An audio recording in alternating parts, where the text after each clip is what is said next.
All righty, all righty, all righty. Good morning and welcome to another Saturday morning in the big Queen City called Charlotte, North Carolina. Born and raised here, long time on this here city. In this, I left for about 8 months one time.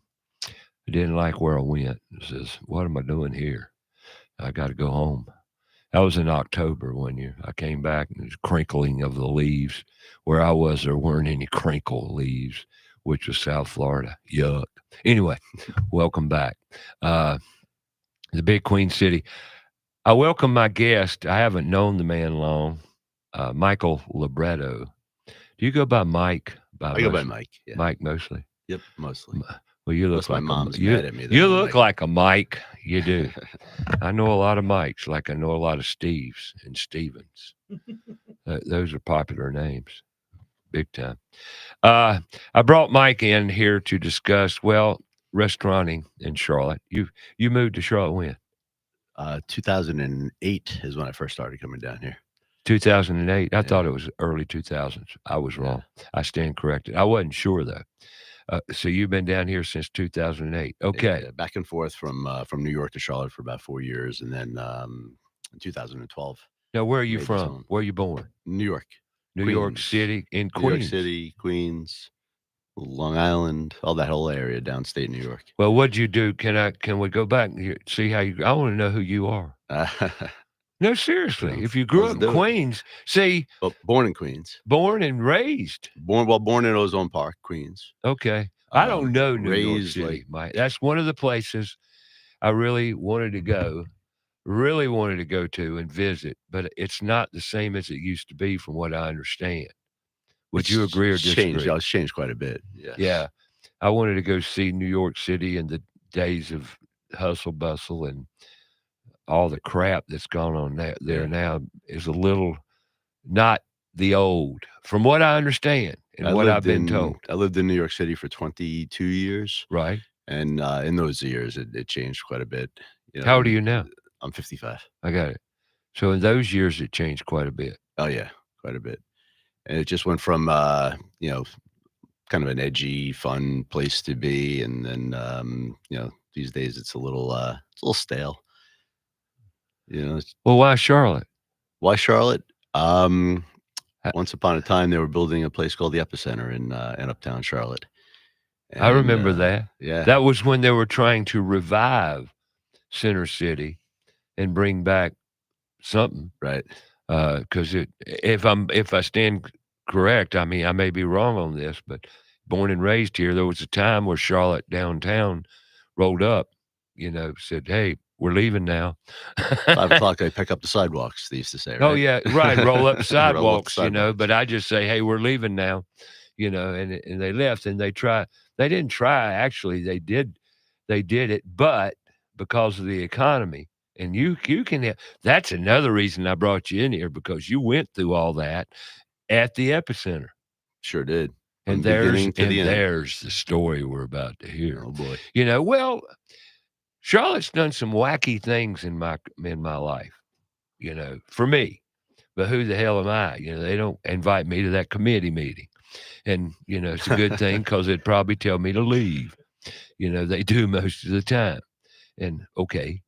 So, but like I said, I don't agree with everything, like tearing our history down. We have no history left to any great degree. They just tore it down, built something new.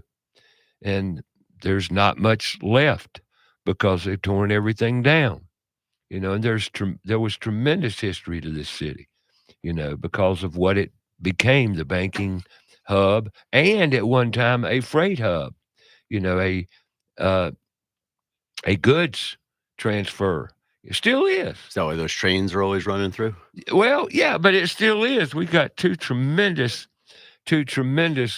cargo freight headquarters here in town. One at the airport, then one out in North Charlotte, I believe, or might even be Rawls's Ferry, but it's still a tremendous freight hub. But and it was, then we had I get going crazy here, but it's changed.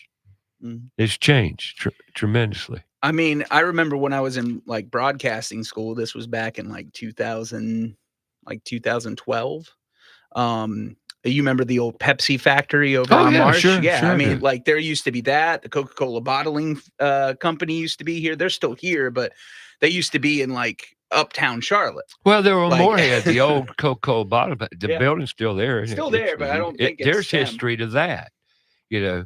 And but anyway, but it's most of the history's gone. That's the Mhm. point. Right. You know, it's been like, where was the first Bojangles? Do you know that? I do not. It's right there, right around the corner here. 1977, I think it was. Right? Yeah, I but remember right seeing around it the on the side of corner the on wall. West Boulevard and South Tryon, right there. First one. Oh, wow. Now that's been remodeled once or twice, but that's the very first location. Huh. You know, yeah. Did not There's know that. history. There's a lot more to that. You know, we could sit here. I did that for many years on the radio show.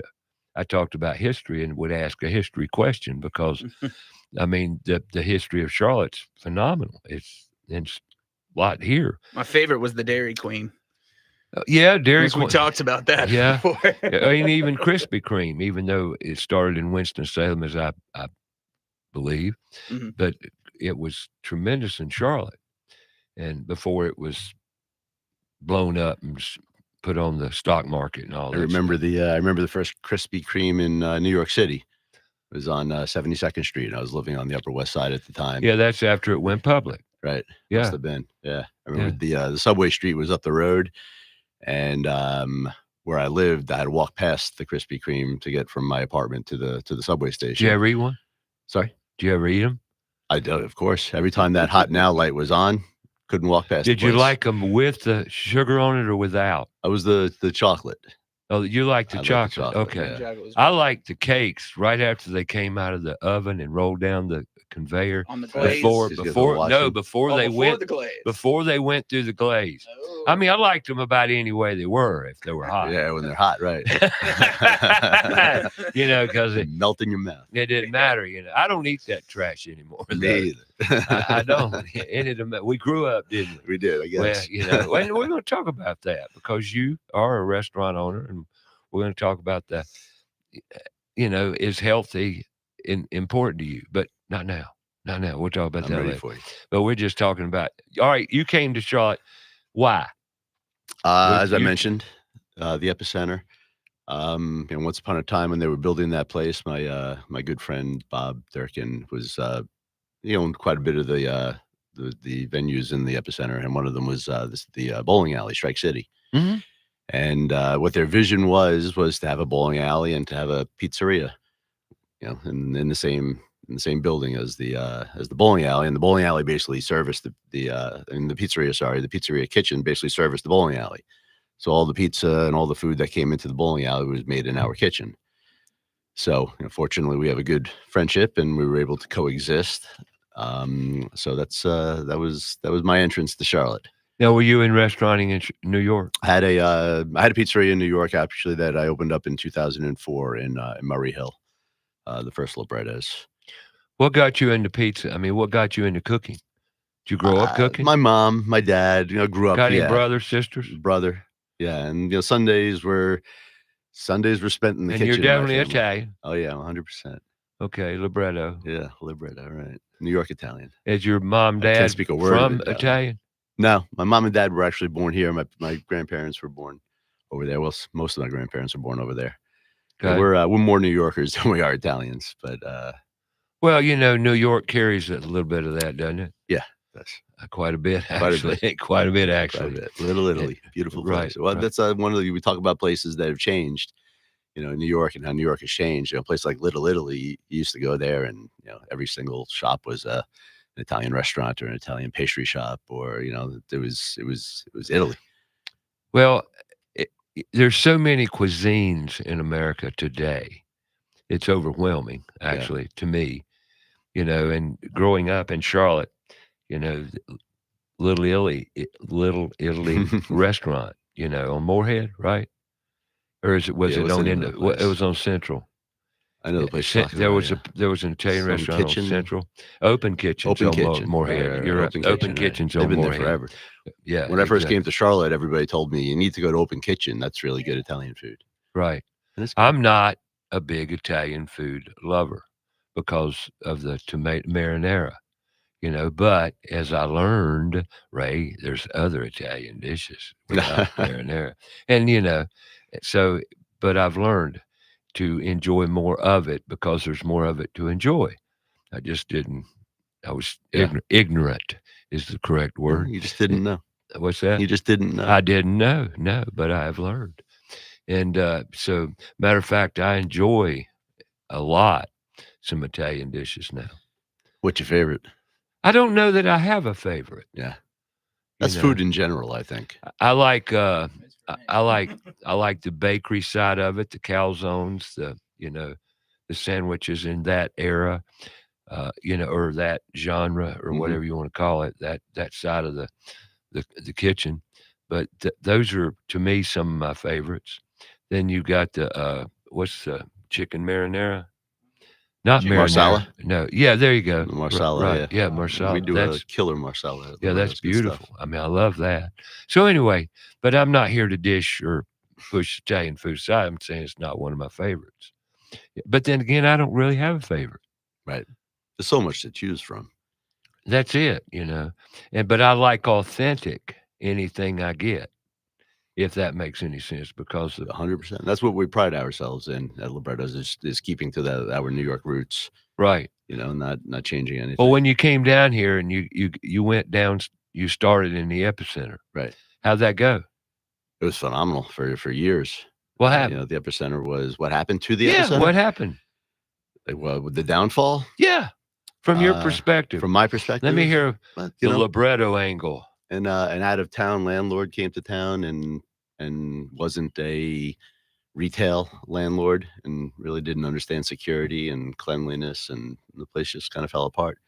Next thing you know, there were homeless people in the plaza and in the garage, and it just became kind of unsafe for people and families to come and bowl and eat pizza. And Never went downtown to bowl. no, Never did. I was Never. working. I mean, I didn't do a lot of things, that was here. Well, I was working still for the Fan at that time, but I was also doing DJ work as well. And we worked at a place called Vita Vita, which was right on the corner. Yep. Yeah, and they were like a taco joint. And they had the same problem. Like the problem was like at night, just a bunch of people would come in and they'd sleep on the benches and stuff, and Right. it would cause just issues. Yeah, they were selling drugs in the bathrooms. I mean, it Yep. was and nobody was keeping their eye on it. You remember the riots in was it 2015? Oh yeah, I forgot about that as well. Yeah, The that epicenter made got a hit big pretty deal. hard on that too. They Yeah. they did some damage there. That was kind of the beginning of the downfall.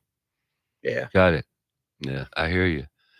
Well, Charlotte's been through some ups and downs, a lot, Mm. downtown or Center City. How would you rate it now? What's I mean, now regrowing, regrowth caught COVID, kind of beat the hell out of the place. My parents lived uptown for a while. My mom still lives uptown. And they're starting to come back. They're opening new restaurants, and they've opened a couple places in what do they call it now, the Queen City Quarter, or Oh, is that what they're calling it some good now? restaurants. Yeah, we had dinner at Sea Level, Sea Grill the other day. It Yep. was actually really, really good. there's a new corridor. What are they trying to do? They're trying to regrow it. You have places like Mortimer's. Mortimer's has been there since the beginning. Oh, They yeah. held on tight, Right. and they're a great little bar in there. But now, Because Blackfin's gone, right? well, that's where Sea Grill is, Oh, okay. and it's kind of and funny that's because part of why I wanted you into here too, because I go way back into where Charlotte had a lot Greeks right, ran Charlotte restauranting basically Yes. growing up in Charlotte. and real estate, And oh yeah, a lot of other things. Yeah. Greeks were very, very prevalent in Charlotte. my favorite landlord of all time was a Greek family. Yeah. Oh, we've had Greek culture in Charlotte. Yeah. Wonderful Greek Great people. community. Right. Great people, great community, great. Give so much to the community. And there you go. Right. Community. Mhm. Right, exactly. That's what we community. talked about, right? The Jewish community, same thing. Yep. Charlotte's been very community oriented, but it's kind of, from my perspective, has gotten we've lost it.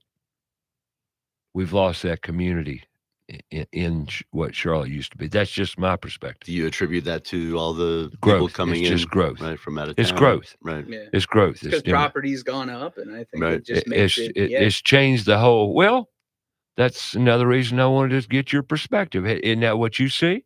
Yeah, I mean, Because you went from. We're talking about Charlotte right here. Okay. right. I mean, just this block we're sitting in right now has so much history to it with Lance Packing. So you know about. We used to do some catering with them. Okay, Lance Packing, but they were right there. Every time you came into this part of town, you could smell cooking going on. I mean, it was very. But anyway, Every time I'm on the road, I pick up one of those peanut butter crackers. Yeah, from the gas station. right. But but Charlotte's changed so much, and you were part. Well, for example,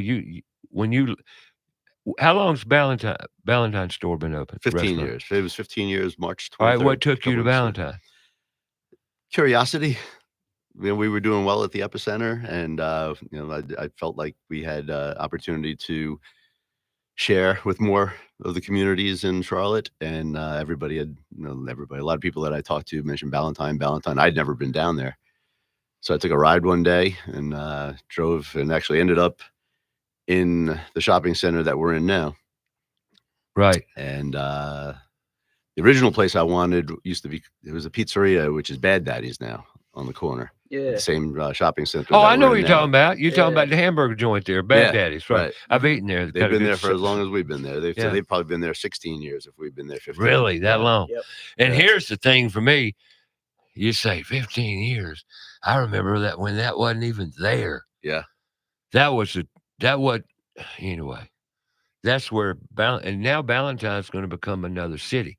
You see a lot of talk about it on. Look at it these days. Yeah. Yeah. Look at it. Go down there. And what's all that interchange all about? There's another question I got for you. Yeah. See, but you know about it. Sure. It's right across the street. I know. That's why I want to learn. All right. I got to take a break here. Mike Libretto's in house talking. Well, we're going to talk a little bit about Charlotte and its growth and how he got into the restaurant business in Charlotte and the whys. Because I hear restaurant business is brutal. It's not easy. But then again, anything worth isn't, right? Exactly. Got to work at it. All right. More of that and much more to come right here on About Us. We're going to talk about scams because I got hit. Yep. Emotional. Woo. We'll be back.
Whether you're building new or remodeling old, let ABS Insulating make it comfortable.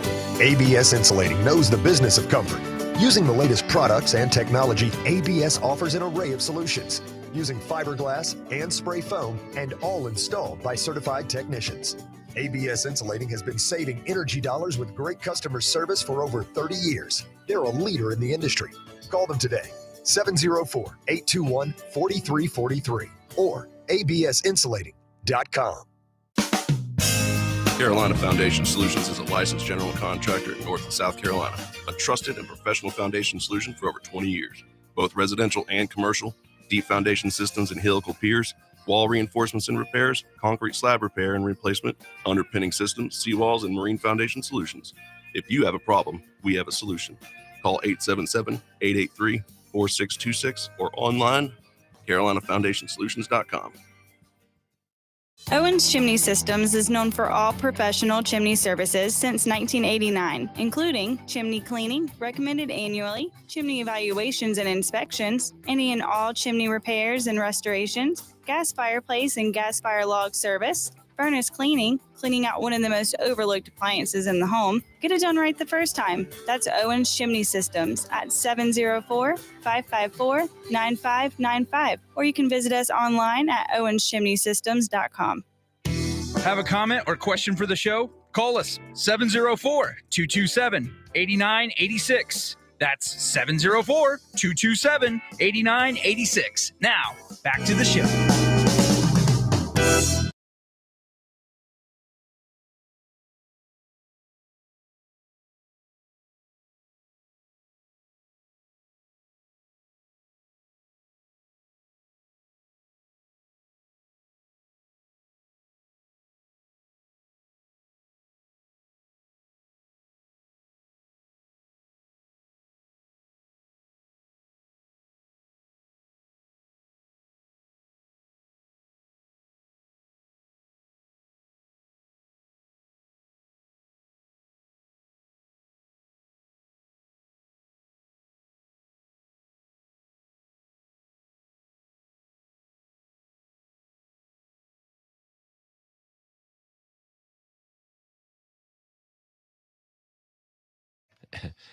Welcome back.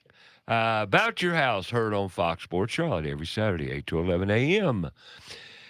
Life is good. Good to be here. And I want to thank, because I probably don't thank enough, the sponsors of the show, the support we've had through the years. More so for Put Tools in Schools, because this is the voice of Put Tools in Schools. And we need your support because, well, we just need to be raising the awareness of the many, many career pathways there are in the trades and other, such as restauranting. You know, there's a tremendous pathway in restauranting as a career.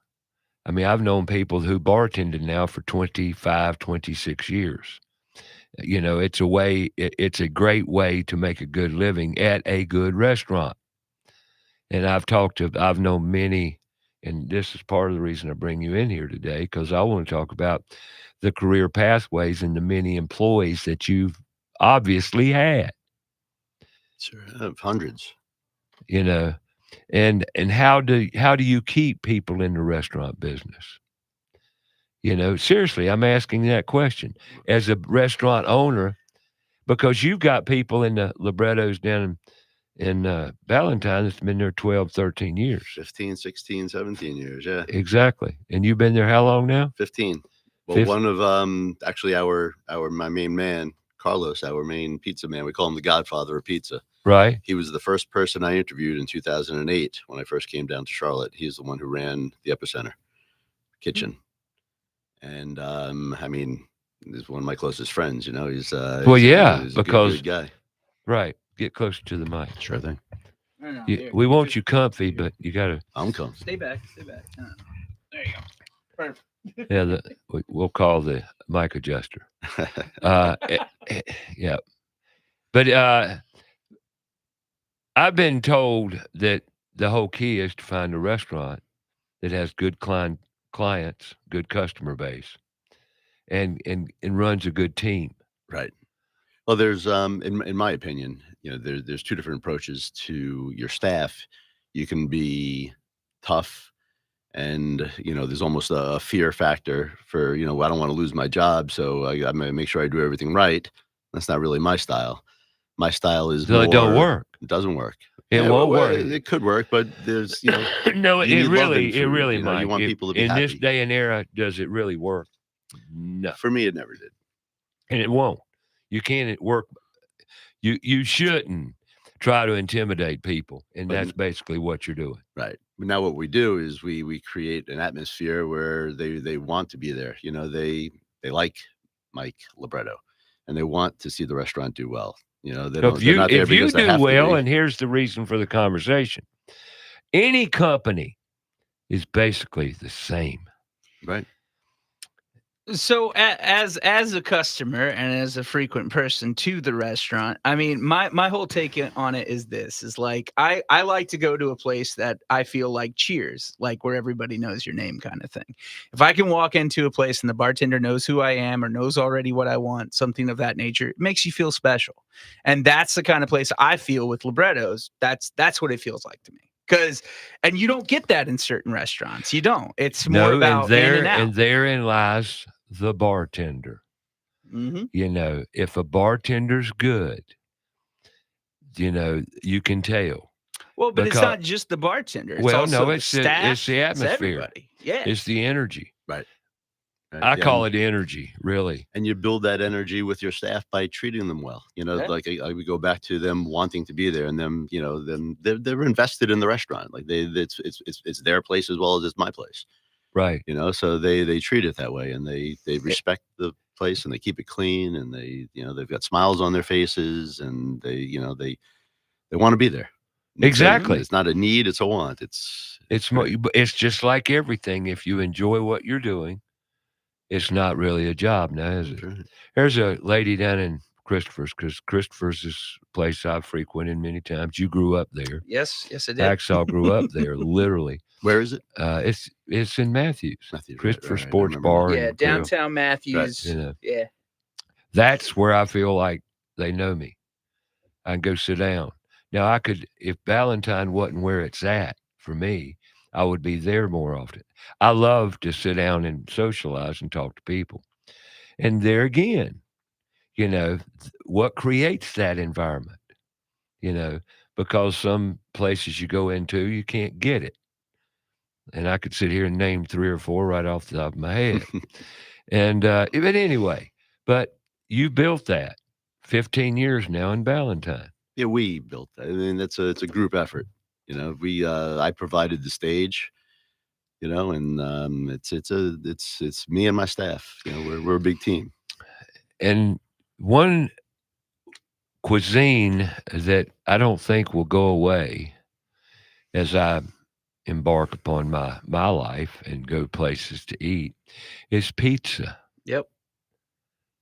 That has become an American staple Well, that it's people also love, but it's bread. well, yeah, but it's something that it's something that everyone good does, bread. but everyone does it differently. Everyone says, "Hey, I can do pizza better," and that's what makes pizza great, is because everybody has their own like different style of pizza. Well, working off that exactly. That's how you look at it. You know, I look at it. You know, people say, "Oh, that's not New York pizza." I'm like, okay, I'm from New York. My first pizzeria was in New York City, but like your pizza is the pizza that you grew up with in a way. You know, like that's what you're accustomed to. In your neck of the woods, up where you were raised, this was your New York style pizza. Right. Yeah. This is my what pizza. You grew up what with. I look at. This is, in my eyes, this is New York pizza. Right. And there are plenty of people that agree with me, and there are people who don't. You know, different strokes for different folks. Well, how well do I understand that one? Yeah. You know? Yes. Yeah. You know, but I don't know what's worse, pizza or fried chicken. Aha. You know, but I used to. I'm not so much a fried chicken connoisseur. I don't think. I mean, I enjoy it. But I used to be. Right. Used to be, I said, because now I don't want to eat anything fried with seed oils. Right. We actually we just switched over to beef tallow in the restaurant. So now we get see, something, bingo, really? Yes, we did. That is a biggie. It's a huge one. They're French fries. And you're going with beef tallow now. We're 100% beef tallow. Yeah. Folks, if you only realized how bad seed oils are for you. That's right. And if you care to find out, go to the airport and sit down and look at people. Great place to visit. Why do you not consume that crap? Poison, fattening, ridiculous, bad for you. That's what got me to change. And really, because that is one of the biggest issues we've got in our dietary environment. Really, is fried foods. That's It's why a I don't eat science French. experiment. I don't eat French fries anymore. But now that I know, Oh, wait till you try Dude, the French fries The now, French fries are one of the best. right? They're It really crisp. They is. got that flavor. Oh, they're so good. well, Yeah, you're so using good. tallow now. We're using tallow now. That's great. Yeah. That's awesome. And we use olive oil in the when we Oh yeah, make that's your all I cook dishes, with, we- olive oil yeah. and butter. I don't use anything else. Yeah. Because I'm serious. Seed oils are horrible, Yeah. horrible for you, and and it's one of the big problems. Yep. But you've gone to tallow. Inflammation. Oh God, Oh, in every way, Yeah. coming and going. See, fried foods, no. And But it's funny because we always used canola oil, some type of in our fryers, and I always kind of steered clear of any of the fried stuff in the restaurant because of that. And now it's almost like I have to reteach myself that when It's I okay. when I stick my hand into the bowl of French fries and take one and stick it in my mouth, it's delicious, and I almost remind myself that we made the switch. And Right. it's a different experience. I have to reteach myself that it's okay to have a French fry. it is okay now that you're cooking with that. That's right. And there's a tip I want to once again emphasize how important and that you say that. If we had more restaurants going to tallow, we would be a lot healthier people. I think- lot healthier. I think you're gonna start seeing it though. Well, I see a lot. obviously You're he gonna- just switched. But Yeah. like that's the thing. Like because I've heard about the movement and I've started seeing more people. It's becoming So more it's- available too, It because I've is. wanted to change for quite a while. Yeah. Because again, just having that oil in the restaurant was always just something on my mind. Mhm. But it was tough to find a product for the. Well, and if Yeah. it isn't a thing that's going to happen, you wouldn't have been able to transition as Right. easy as you did. I'm in a bunch of obviously a bunch of different groups on social media, restaurant groups, and Right. you see more and more people now ask, hey, is anybody using beef tallow? Where can I find that? Yeah. Because Is it wasn't available by like U.S. Foods and stuff for a Right. while. Like Right. you had to go to like special shops just to get it. I actually think. just started working with a new supplier because they carry. Well, part of the Really? reason is because they Okay. carry the tallow. Cool. So let me ask you, and I don't want to corner you. Does health matter to you as a restaurant owner? Health is it's and I wouldn't call it a hobby. It's part of my life. Beef tallow in general. I cook with beef tallow at home. I mean the stuff I put on my face is beef tallow. Like I'm a natural guy. I stay away from chemicals. Great, awesome, and you're just trying to do the best you can with the food in the Best store. you can. Right. What about your flour? It's And I'm it's sorry to pick on you, no, but right, I will. 'cause I'm I- gonna drill you, brother. I'm proud of the stuff You that we got do. you're on the radio or whatever you want to call this transmission here going on. I'm not sure what it is anymore. It's still radio. They call it radio podcasting or whatever. What the heck, Okay, but I mean, you're in the dough, baby. you use a lot of dough. We use a lot of flour. Yeah, we lot use of flour. It's a great product. It's unbleached, unbromated. It's non-GMO flour. You have to use high gluten. It's part of. You can't stretch a pizza without gluten. Gluten's what It's holds it not the together. gluten is so bad. It's the The folic chemicals that are other chemicals that are in flour. Most flours. That's why I asked 'Cause you we- about we yours. spray the crops in the. Yeah, in America. glyphosate. Good Lord, it's full of crap. Folic acid, Oh God, it's horrible. That's why I asked. enriched. They call it. Enriched. Yeah. Enriched. Yeah, it sure is. And I don't mean to sit here and be is a protagonist a good word? I don't know. Works. But the reality of what it's doing, what it has done, has been catastrophic. Yeah. And like I said, once again, you don't understand it. Go to the airport and watch the people.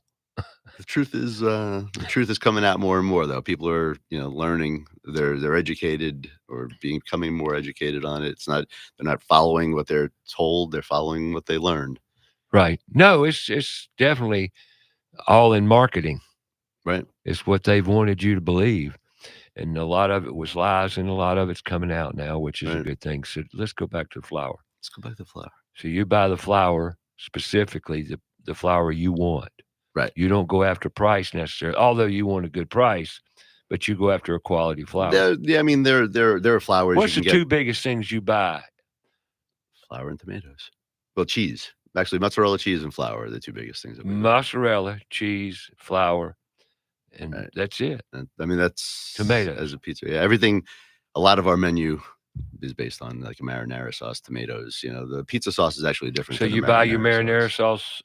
We make it. You from, make it right Italian there. plum tomatoes. Yeah, we it takes about 3 or 4 hours, 4 or 5 days a week. So, but it's you know, it's nurtured. You know, it's I understand. Sure. olive oil and garlic, and it's simple.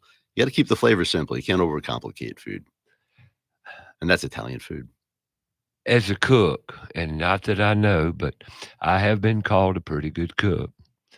You said it. Keep it simple, stupid. You know, it doesn't have to be difficult. And we need to teach our kids that. It's part of Put Tools in Schools concept, okay?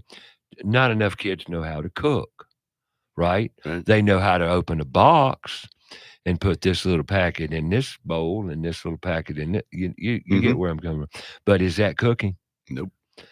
I told a good friend of mine one time, he was having a little bit of a health struggle, and he was trying to, you know, get on the right track.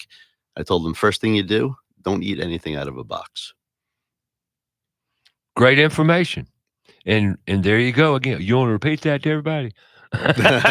Do not eat anything out of a box. No, unless it's a pizza that's taken home from the pizzeria. Then you eat it out of the box. Am I right or wrong? It's true. You know, The right? round Jay? pizza in the square box. Right. So flours, all your ingredients are important to you in Yes. where you resource it. We have, you know, we've got a specific produce person that we use because they bring us nice, fresh, you know, healthy looking produce. Right. And then we use another company that was from up north that has a, you know, distribution down here. When I first came down to Charlotte in 2008, it was challenging to try to find the products that we wanted. I used to actually work with companies that used to send cheese and So where do you get your cheese? from one of the local suppliers. It's a Wisconsin I got you. mozzarella cheese. It's what you want. Yeah, that's what I want. And if I'm correct on this, like, because you guys have like a whole menu of like, you know, cold cuts and stuff like that, like sandwiches. Yeah, you and got stuff. another Junior's called Deli, Junior yeah. And you got Deli. Junior's Deli, right? Explain that to me. Well, See, I hadn't even delved into that yet. during COVID, we had some time on our hands. You know, the restaurant wasn't as busy as Oh, sure. as it No, could be. really? And one of our guys, this guy Doug Norton, talented cook, talented guy in general, musician. He's just a talented guy. Everything he does, he does well. And I got our hands on a smoker somehow, some way, and it ended up in our loading dock. And Doug said one day, he's like, I bet you I can make pastrami. And we were like, "Oh, that sounds like a fun little project. Let's make pastrami." And sure enough, as Doug does, Doug made a kick-ass pastrami. And we were just like, "All right, well, Carlos, how do we need a good rye bread for the pastrami?" So Carlos, who's the Godfather, who I spoke Right. of, Yeah, I remember Carlos. He made, of course, Carlos has to take everything to another level. He made a sourdough rye that we use. Wow. Yeah, so we have a sourdough starter now, and we make all of our breads from scratch. We make everything from scratch in the restaurant. So if you buy a Hero, a Sub, it's homemade bread. Homemade bread right Yeah, there in the store. The rye bread for the sandwiches is all homemade. The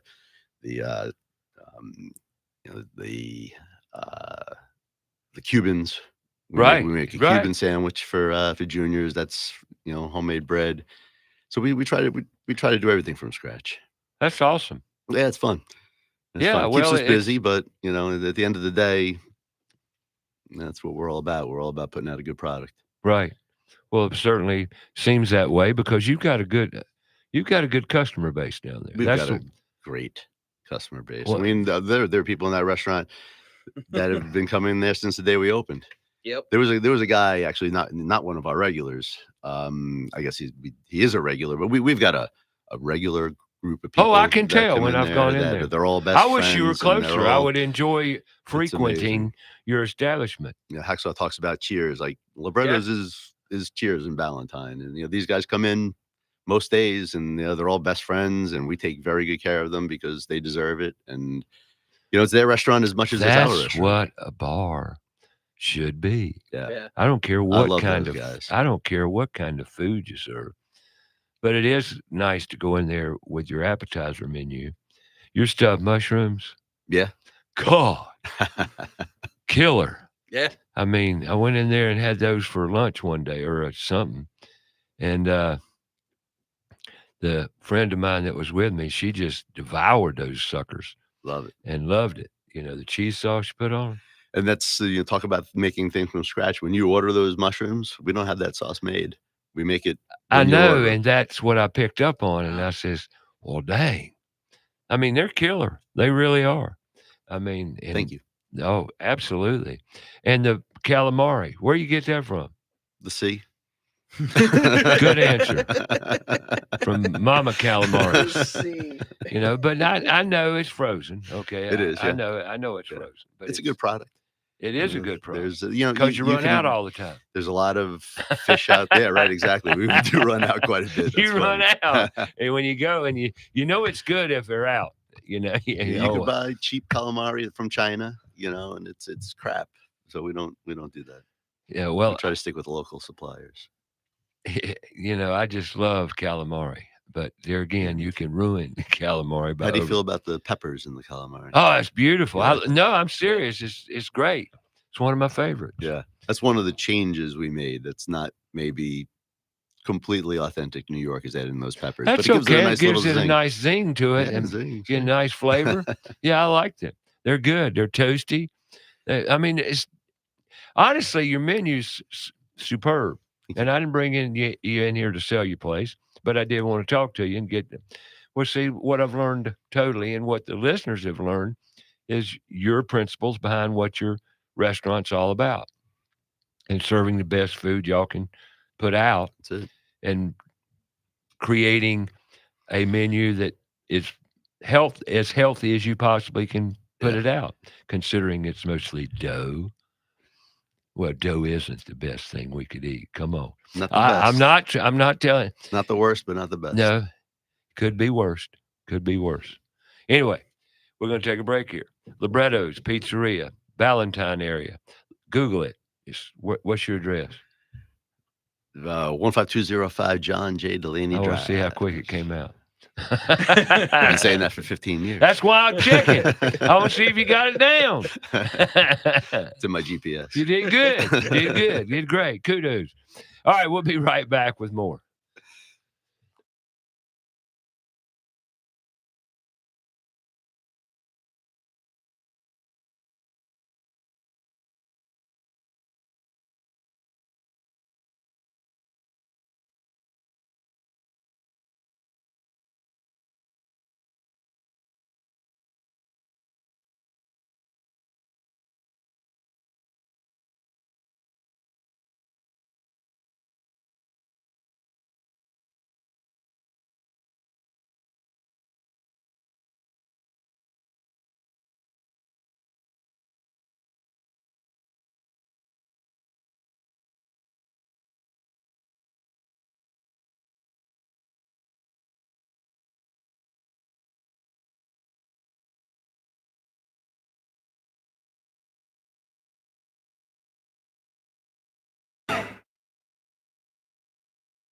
There's big news in the Carolinas. Queen City Audio, Video, and Appliances is now Queen City Home Store. For over 70 years, we've been your trusted retailer for appliances, electronics, and more. Now, we're taking it to the next level with a new name, a fresh look, and more ways to serve you. Offering the same outstanding service you've always counted on, while bringing you everything you need for your home. Queen City Home Store. Same great service, more possibilities. Visit us at queencityonline.com. John DeLand here, manager at Crown Town Cannabis, Charlotte's original CBD and hemp resource, where the staff can help you with any questions or concerns. All of our products are third-party tested for purity and quality. Oils, edibles, Delta-9, topical creams, vapes, THCA flower, and products to help with the pets. Visit our new South End store at 115 Park Avenue in the South End. All 4 of our Charlotte area stores are open 7 days a week. Check online for the store near you. That's crowntowncannabis.com. The professionals at Kilo Exterminating Company have over 70 years of experience in pest control. Throughout the years, they always pride themselves on maintaining the highest standard of quality and customer service, with every technician being state certified. And moisture readings are standard with every inspection. Their top priority is ensuring your home is free from pests such as ants, mosquitoes, termites, and any other pests wreaking havoc on your home. That's Kilo Exterminating at 704-333-9855 or online, kilo.biz. That's 704-333-9855. Hi, I'm Sam Otero of AteroMedia.com. Someone asked me once what I love the most about my 30-year-long career as a media producer and educator, and I have to say the fact that not only do I get to create for a living every day, but then I get to teach and help others to use the content and gear systems that I've built for them themselves. Do you need professional live event video production or streaming services? You're in great hands with our family business. All 5-star Google reviews. That's ETTARO media.com. Have a comment or question for the show? Call us 704-227-8986. That's 704-227-8986. Now, back to the show.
All right, welcome back. Got Michael Libretto in the house today from Librettos Pizzeria.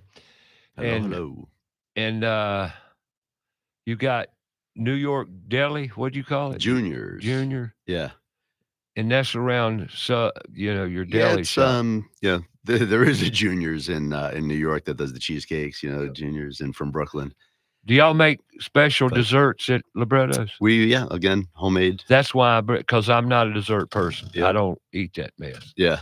You know? I mean, our tiramisu is off the charts. It's something special. We've been making it the same way for. What's that? Tiramisu. Tiramisu. Tira, T-I-R-A. Tira. Tiramisu. Yeah, it's an Italian dessert. It's espresso and mascarpone cheese base. It's got a little cream, a little coffee, a little cake. And it puffs up it puffs up, right? Like you serve it in like a little dish and it puffs up, doesn't it? You dip the lady's fingers in espresso when you make it. Yeah. And it kind of makes them puff up. Exactly. Oh, okay. I got you. Yeah. And then you shave some nice, dark chocolate over the top of it. And so it's tasty stuff. Awesome. If you like coffee, which I believe you do. No, I like coffee. I love my coffee in the mornings and sometimes even in the evenings, depending on my mood. Yeah. Yeah, I'm the type of person who could drink a cup of coffee after dinner and still pass out like. It doesn't affect me like it. Like I say, sometimes it will, but very seldom. Yeah. Normally, when I'm ready to go, lights out, it's time to go to bed. Time, right? Yeah, and I don't care what's on or what's in the room. If I want to go sleep, I'm going to sleep. Yeah. My wife jokes around. She's like, once you sit still, you fall asleep. Yeah, and that's a good thing. There again, it's about health, isn't it? It is. You get 8 hours? I'm close. Right. I try. You try. It's hard. Yeah. That's it. It is hard. Well, not for me so much anymore. It used to be. Yeah. Harder. Well, I usually, when we wrap up dinner, I come home. We make. I'm a carnivore kind of eater. I eat a lot of steak, so we'll make some steak at night, and then I'll have that cup of coffee, and then I usually disappear into my office for a little while and catch up and make sure that I go to bed with a clear head and try to knock things out. And sometimes it's quick, and sometimes I get to sleep early, and sometimes it keeps me in the office for a little bit, and I don't maybe get as much sleep as I'd like. But my work is usually done for the day when I'm climbing into bed. I'm gonna ask you a strange question here. You've been in restauranting for how many years now? 20 up. I mean, Up. owning my own 20. 20 years plus. Yeah. Been in restauranting. Yeah. Okay. Do you eat there much? Yeah. You I'm do? Well, a our lot of people. meatballs. I don't know if you tried our meatballs. Our meatballs, No, again, I like I'm haven't. a carnivore kind of eater. Well, Like that's I don't what I shy just away from a picked slice up of on. You pizza. said I'm a carnivore eater. Yeah. That's why I went to the, if you're, so you, Yeah. I mean, it's not. what's your favorite at the store? I love our meatballs. I eat a lot of meatballs in my store. It's kind of a joke in the restaurant. No, I love meatballs. That's the part that I love most. Yeah. About a marinara sauce with meatballs. All right. Yeah. Well, got the cheese. And that's good. See, now you put cheese on it. Yeah. I know people don't care about my diet. I've shied away in my older age, as I've learned. Okay, Right. let me say that, as I've learned, I stay away from a lot of dairy. Mhm. I mean, a lot. I don't drink milk anymore to speak of. I hadn't had a glass of milk in, good Lord, it's been a year or two. Have you tried raw milk? I love raw milk. Yeah. I do love Yeah. raw milk. Raw milk's healthy, and I would consume that, but I got to go find it and buy it. Yeah. Where if I don't drink any milk, I don't have to find it and buy it. That's- I used to have cream in my coffee. I've done away with that, and I've tried, and cheeses. Now there's the Right. downfall. Matter of fact, one of my favorite sandwiches at Christopher's is the Roman Club. And it's a pizza dough made into a sandwich with a lot of cheese, Nice. that white cheese. And it's got ham and chicken and, Mhm. club. It's one of the best sandwich, and it's 2 meals. Served hot. Oh, yeah. Yeah. Right out of the Sounds oven. delicious. Right out of the oven. It is. Yeah. It is. But that cheese thing, that cheese thing's there. And now that cheese thing makes it, that's what really gives it the everything, Yeah. I try to stick with the raw cheeses as well. Like I could eat Parmesan Reggiano like I'm going to the Good chair. Parmesan. Yeah. But Well, as the I Reggiano is a raw cheese. Right, but understand like that all Parmesanos aren't the same. Yeah. There's a lot of that in everything, right? Right. But you got to go find the good cheeses. Right. But there again, that's substitute. dairy, Right. But it's good. Yeah. See? I love cheese. Oh, cheese is great. I love it. And you can't cook Italian without it. Nope. I mean, I can't walk through the kitchen in the restaurant without grabbing a slice of provolone or a piece of mozzarella cheese. Well, you or- seem to be in pretty good shape. I though. try to take care of myself. Take care of you. Yeah. And you do It's an just- ice bath how often? I do. you that? Yeah. I mean, he brought it up. Yeah. No, I'm definitely an ice Anybody bath guy. jumps in a tub of hot, cold water, I want to know more, man. Yeah. I mean, mine's about 42 degrees, and I try to get in there, 4, 5, 6 days a week if I can in the morning. How long you stay in? 6, 7 minutes, Right. 8 minutes if I'm not in a rush to Well, get it wakes anywhere and you, relax. but it wakes you up. It does amazing things for your body, maybe for your brain, for your body, if I go a period of time without doing it, I start to crave it and I start to feel differences in myself. Like I don't handle How long you stress been as doing well. that? Couple of years. Really? Yeah. What made you go there, honestly? A good friend of mine, my man Frank Wiseman, he was doing it and he was into Wim Hof. Wim Hof is kind of the pioneer in ice baths, and he was just talking to me about it and piqued my curiosity. And he had an ice bath at his house. It makes sense. Yeah, it does. It does wonders. It really does. I'm just can't get up. I couldn't do it. Yeah, because it it's takes some that's prep. part of the challenge. The Right. part of the ice Discipline. bath is standing there, and I've done hundreds of ice baths, but every morning when I'm standing there looking at it, for a second you think to yourself, "Why on earth am I doing this?" And you stop and you kind of try to come up with a reason not to. But then when you get in and you relax, teaches your body to to acclimate to stressful situations because you do it every morning. Every day, every morning you kind of face some stress and you conquer it. So when you do that every morning, your body becomes a little bit more of a fluid process. I'm sorry, you've intrigued my interest Yeah. here. So you got an ice bath, 42 degrees. How do you get it that cold? It's got a chiller. So it's a chiller. Right now it's So 42 you degrees. buy the appliance, setup, yeah, basically, a right, setup right. for ice bath. It's in my bathing. backyard, just sitting there waiting for me. Doesn't matter what time of the year. Yep. No, I mean, this past winter, it was, 18 degrees outside, and I was That's standing why I outside asked. in my shorts getting into a tub of ice. It's, it's a But challenge. did you? Of course. Yeah, I did it. But it doesn't get that cold often. No. One But it thing was about this Charlotte. this year, it was like 2 weeks in a row, remember? Yeah, we did. We had a it was little cold. spell there. I was Yeah. hoping for more. I thought we might even have a winter last Yeah, winter. yeah. That Almost didn't had a winter come. last winter. Yeah. We need a winter, don't we? Right now we need rain. We Yeah. need some rain big Well, time. April showers, right? Should be We coming. need rain. We're in a drought right now. Yeah. We need rain. And we don't need 3 days of solid downpours either. We need a nice, slow, steady. I would settle for a good 3-day rainy period. Yeah, it's Period. all or nothing in Charlotte, isn't it?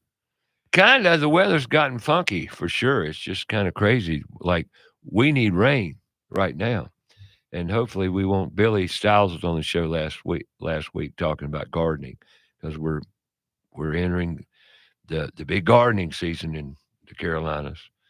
Spring is here. Pollen's already been crazy. Whew. The little thing you did. Oh, it's curly worm time. What do you call them? Canker worms? Oh, yeah. Canker worms are here. Yay, we can all celebrate along with the carpenter bee visit. Everybody, you know how they're carpenter bees? I've had experience with them, They yeah. wear little tiny tool belts. I'm Never sorry. gets old.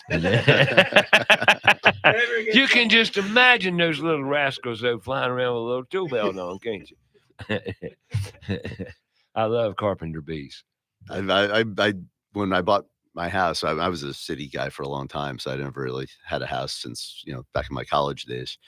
But when my wife and I bought the house, and we live in Fort Mill now. I was going to and, ask you where you live. Yeah, we moved south of the border, Okay, cool. but it's an amazing neighborhood that we live in. I live on a block where there's 7 or 8 houses where I'm good friends with all the boys, and my wife is good friends with all the girls. It's something Good something you neighborhood. don't find. Yeah, No, we need to we got become. lucky. We need to have more of that. It's special. Yeah, It is to have a neighborhood where you know all your I neighbors, love my neighbors. Yeah, and you can leave your door open and you don't worry about it or whatever. you never know when somebody's going to come knocking. Yeah, It's fun. yeah, for sure. But that's not the way. I asked the question many times on the show here. Do you know 7 neighbors' name? Yeah, right. Do you know it, or do you know 3? You know one. Yeah, do you know 1? Do you know your neighbors? That's something actually, inner city, you should know your neighbors, I would think. Yeah. Well, I mean, it's funny you say that. When living in Manhattan, living in big apartment buildings or small apartment buildings, or you walk by thousands of people every day, you don't know anybody. It's crazy.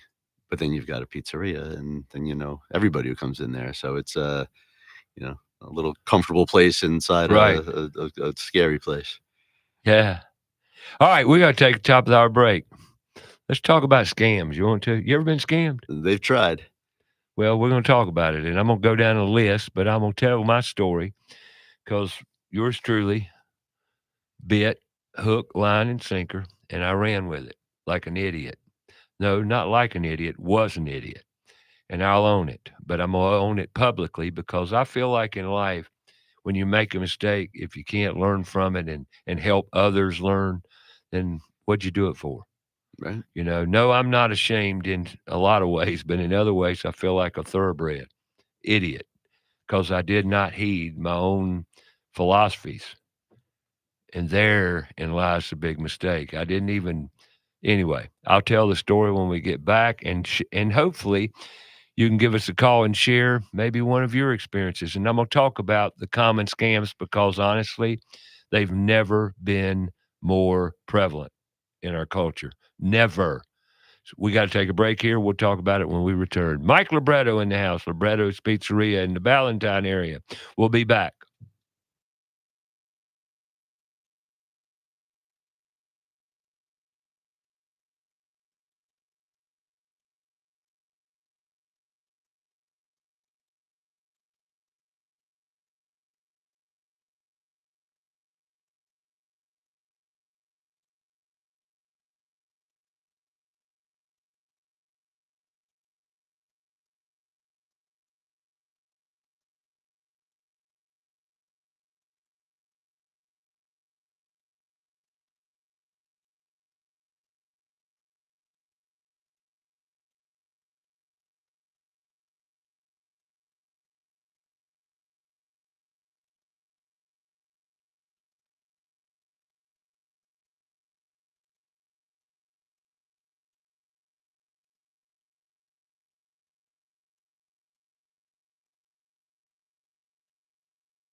Good morning. Good morning. I hope you're awake. Hour number 2 of About Your House.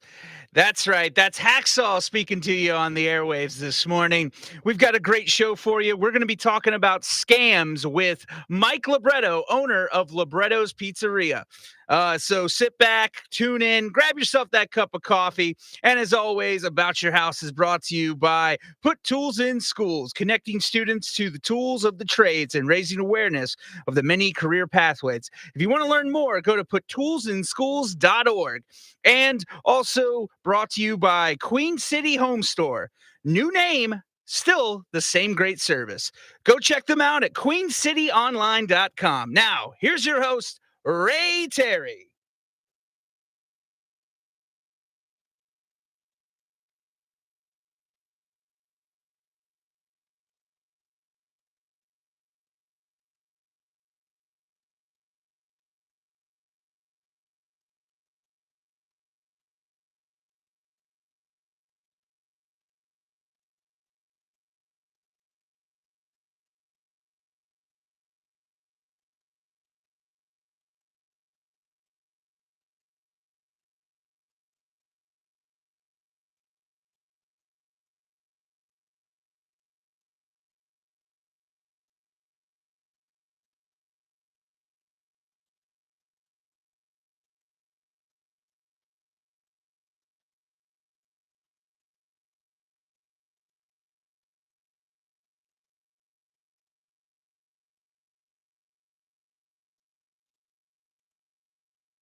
All right, welcome back.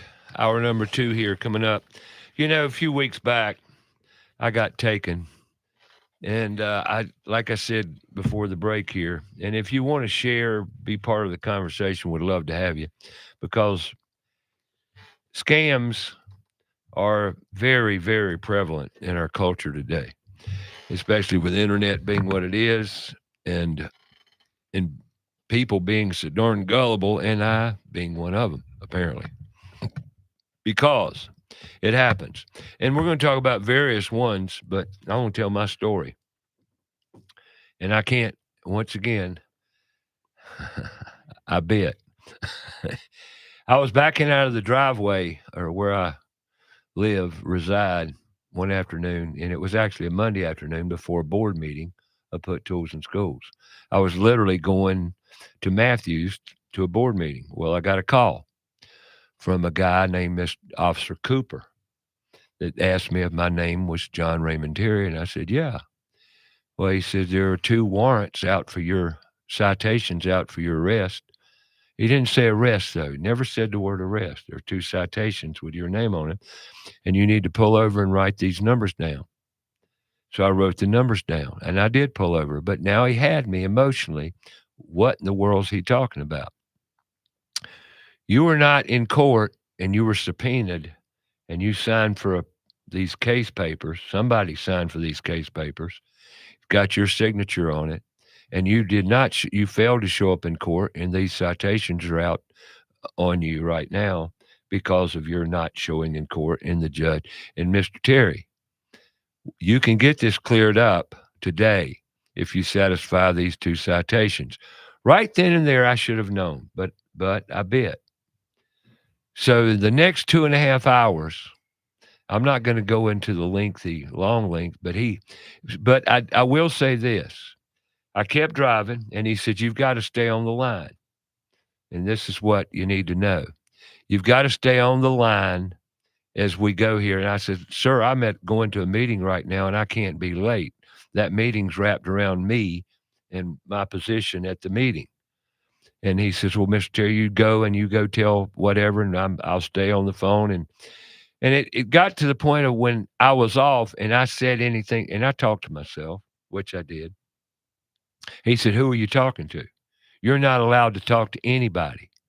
See, then he said, under the court order, you can't, and under the subpoena, you can't divulge any of this information. So you can't talk. So, I'm driving to Matthews, and I did. And I walked into I walked into that meeting and realized I had left my wallet at home, which I don't ever do. And I knew it when I backed out of the driveway and he rattled in my cage enough to where I'd forgotten to go back and get my wallet. That makes sense? Mm-hmm. Got emotional, got wrapped up in the excitement, you might say.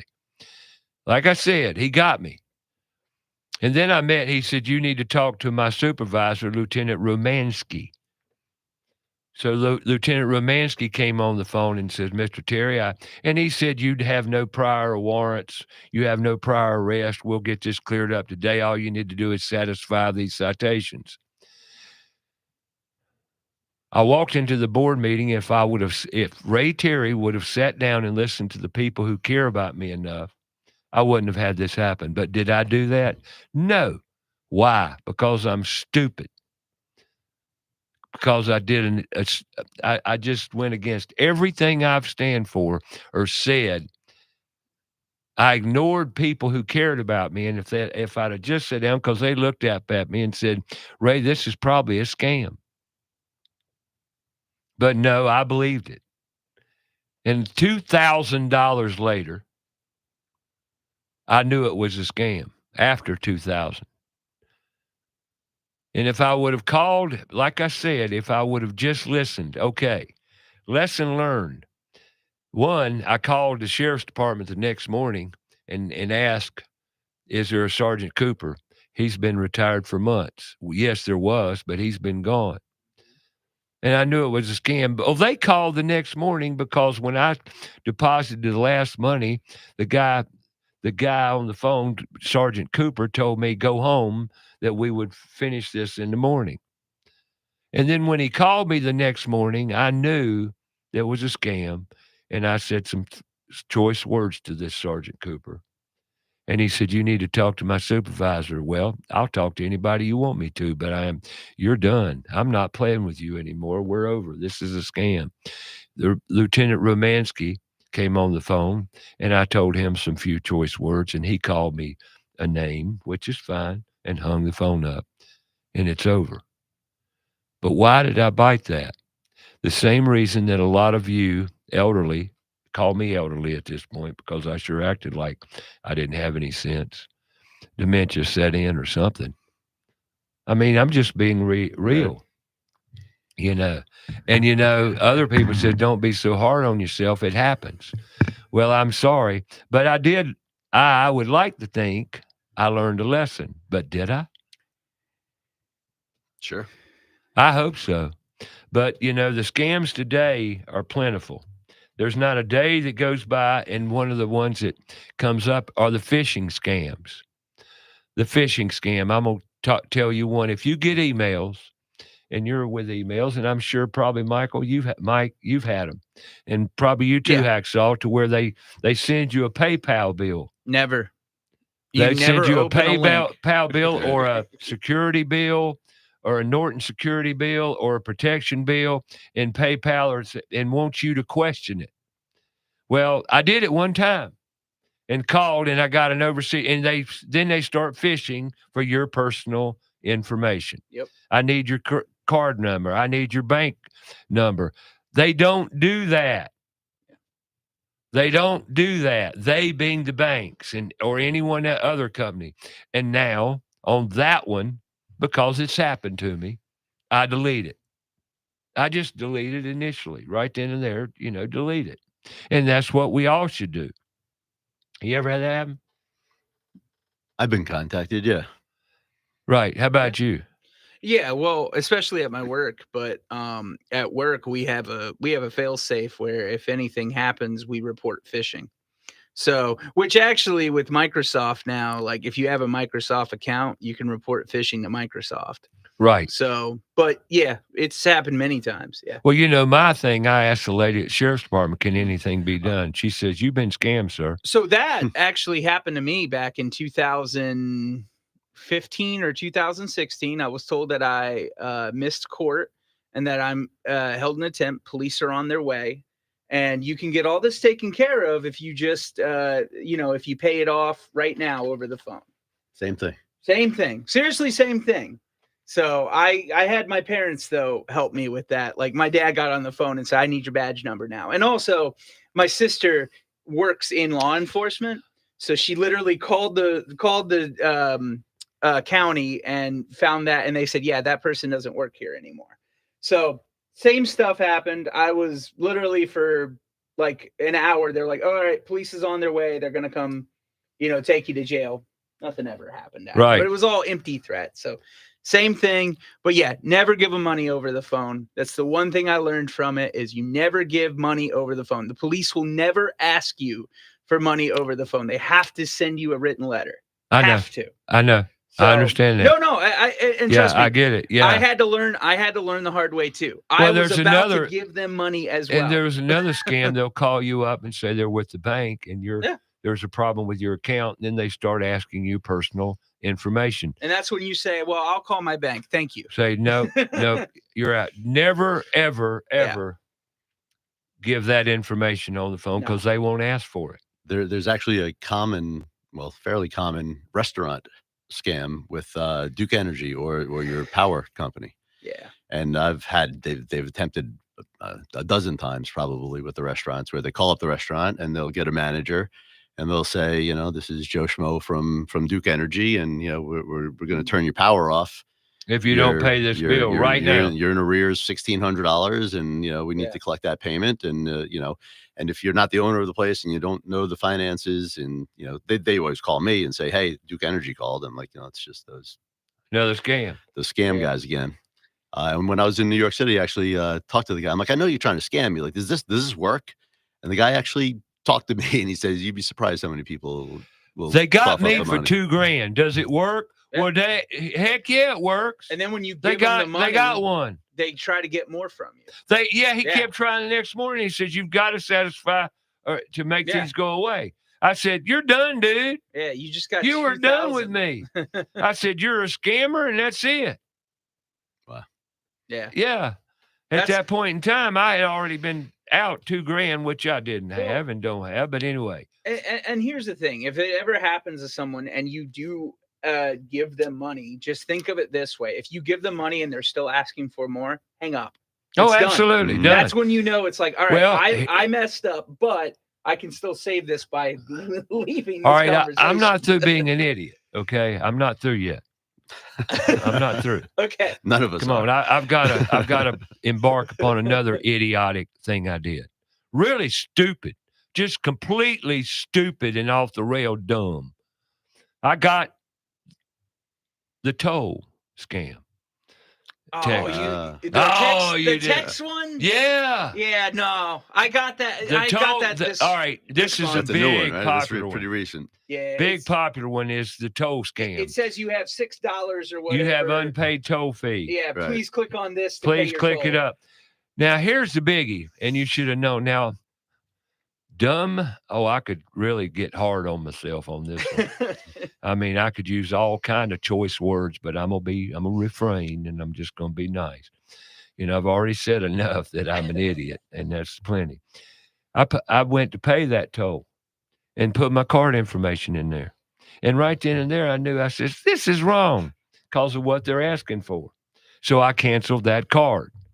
Well, I'm still waiting on a card from my bank so I can satisfy all my monthly withdrawals, if you get my drift. Mm-hmm. And I knew I'd get 3 calls yesterday on accounts that I need to pay that I don't have anyway. This is really costing people a lot of stress, time, and money, but they're good at it. Now, did you get reimbursement for that? I didn't pay it. I never got charged. Because there are times where, unfortunately, the bank will not reimburse because it is something that you legally gave them. And that's the thing I hate is that before, scams were just like, oh, okay, you got scammed, we'll reimburse you. Great. Now it's like, well, we can't reimburse you because you did this on your. Yeah. Well, let me tell you about another scam. This wasn't on me, not on me, because I did I put checks in the mail to satisfy a bill. Okay. 2 days later, I look into my account. Somebody had gotten those checks out of the mail, changed the number on them, and cashed them. I got all that back within 24 hours from the bank. because immediately, because I like most people that have money, you like look at it occasionally, right? You open your account and do some scanning because that's, after all, that is your business, right? Right. And something happens. So what in the world? It happens. Well, if you think about it, every time you hand somebody a check, you're handing them your routing number, you're handing them your account number. It's all right around along the bottom of the check. And, so, all right, employment scams. No, don't get me started on No, those. let's do. Go ahead and tell me a story. Oh no! Like I mean, I get a text every week. Hi, this is Darla from .org with recruitment, or this is with ZipRecruiter, and I have a job that you might be interested in. Even though the email says Darla blah blah blah at hotmail.com. If you were from ZipRecruiter, wouldn't you have a at ZipRecruiter.com on there? And email addresses are a key factor in most of these scams. So don't follow employment scams. They're big. Investment scams. There's a biggie. Looking for investment money and sell you a bill of goods that's all lie, and they'll start asking for information. Especially if it's crypto. Anything to do, because that's the big scam right now, is cryptocurrency, all that stuff is like, hey, you can invest in this, and then they take your money and you never see anything. My money that I told you I lost to $2,000, here again, I'm an idiot. I'm sorry. I just pretty hard on myself, but I put it in a crypto machine. Yeah, don't do it. A crypto kiosk. And there was another dead giveaway sign. Another dead giveaway. But did I pick up on it? Way too late. Way too late. Fear. I totally hate fear. But yet, it had me, didn't it? Got you. Got me. It's okay. Well, it is okay. You're learning from it, though. They pushed the right button. Yeah, they push that emotional button that we all, if you want to do the right thing, they tap into. But yet, it's wrong. Come back. Well, let's talk about a few more scams. They're out there in big force, but that toll one's very, very, very popular. Yeah. Very popular. So if you get a text and it says you owe money on a toll, disregard it, trash it, delete it, block it, do whatever you need to do. Later, we'll be back.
Librettos Pizzeria was established in 2004 in New York City. It's located in Charlotte on John J. Delaney Drive in the Ballantyne area. Serving up authentic New York pizzas and a full Italian menu. Come in casual, hang out, and relax. We offer dine-in, takeout. You can order delivery. We could also cater your special event. Librettos has got you covered. I am Mike Libretto. We are also the home of Spinello's famous infused take and bake pizzas. Visit us online at LibrettosPizzeria.com and SpinellosPizza.com or call us at 704-714-1442. Go outside and take a look at your home. Are the gutters doing their job? The number one enemy to your home is water. Most homes are built with small, inadequate gutters and small downspouts. ABS Insulating has a division of the company that does nothing but gutter services. All gutter services: cleaning, maintaining, repair, new downspouts, replacement, and new gutters with many types available. They're a leader when it comes to gutter protection. Call ABS Insulating today, 704-821-4343 or absinsulating.com. There's big news in the Carolinas. Queen City Audio, Video, and Appliances is now Queen City Home Store. For over 70 years, we've been your trusted retailer for appliances, electronics, and more. Now, we're taking it to the next level with a new name, a fresh look, and more ways to serve you, offering the same outstanding service you've always counted on, while bringing you everything you need for your home. Queen City Home Store. Same great service, more possibilities. Visit us at queencityonline.com. For all the do-it-yourselfers out there, when it comes to pest control, it is important to remember that while pest control may seem simple and straightforward, there are many intricacies and nuances to the process that help ensure it's done properly. So as with most things in life, if you're going to do it, might as well do it right. Call Kilo Exterminating Company today. They're glad to help. That's 704-333-9855. That's Kilo Exterminating and Pest Control at 704-333-9855. Or online at kilo.biz. Have a comment or question for the show? Call us 704-227-8986. That's 704-227-8986. Now, back to the show.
All right, welcome back. About your house right here on Fox Sports Charlotte. You got a scam you want to talk about? 704-227-8986. 704-227-8986. Scamming's on a rampage right now. Everybody's after the almighty dollar bill. And I don't like, let me back up. Let me get away from I don't like. What's going on in our country right now with all the change?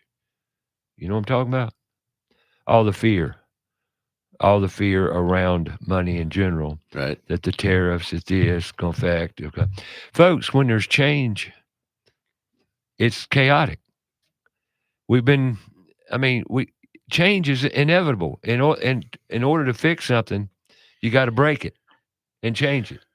Would you agree or disagree? I do agree. But see, I think that's where the fear comes from, is change. I know. Because as humans, I mean, think about it, Ray.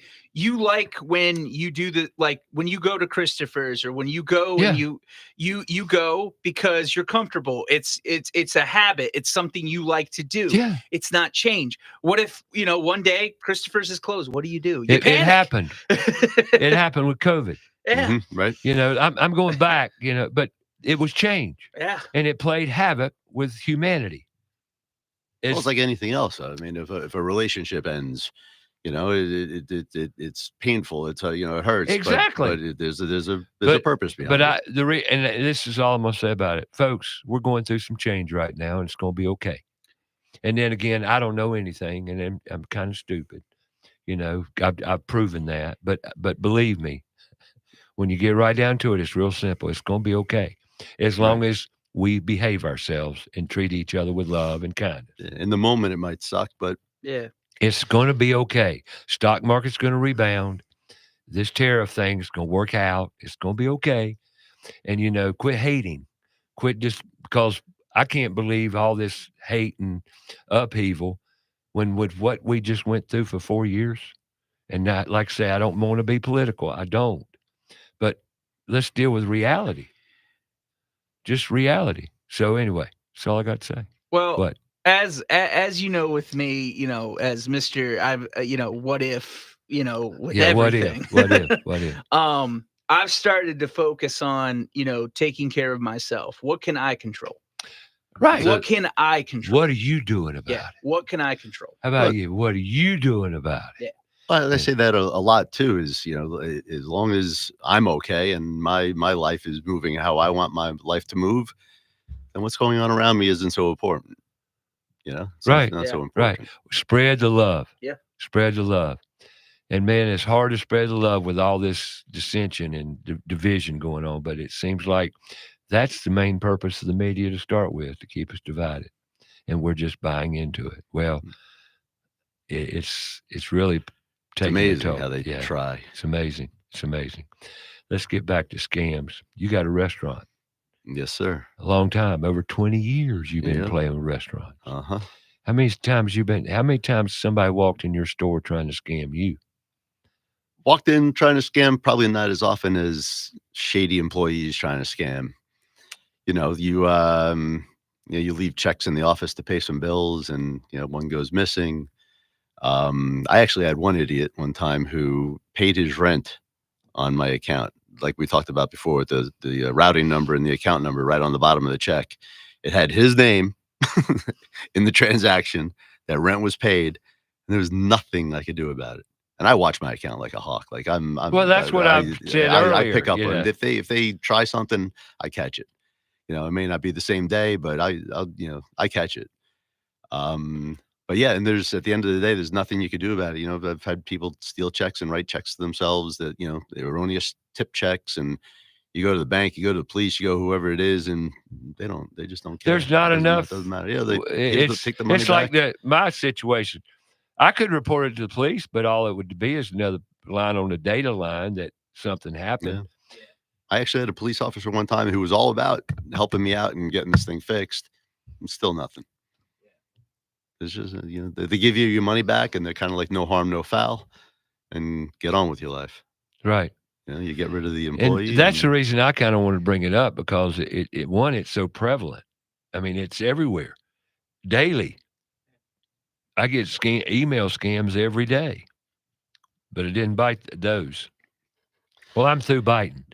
It'd be hard pressed for a law officer to come up to me and get me now. You get the texts, "Hey Ray, how have you been? Is this still your number, Ray?" I get that one a lot. "Hey Mike, is this still your number?" And they want me to respond for some reason. I'm not sure what the reason is, but I won't.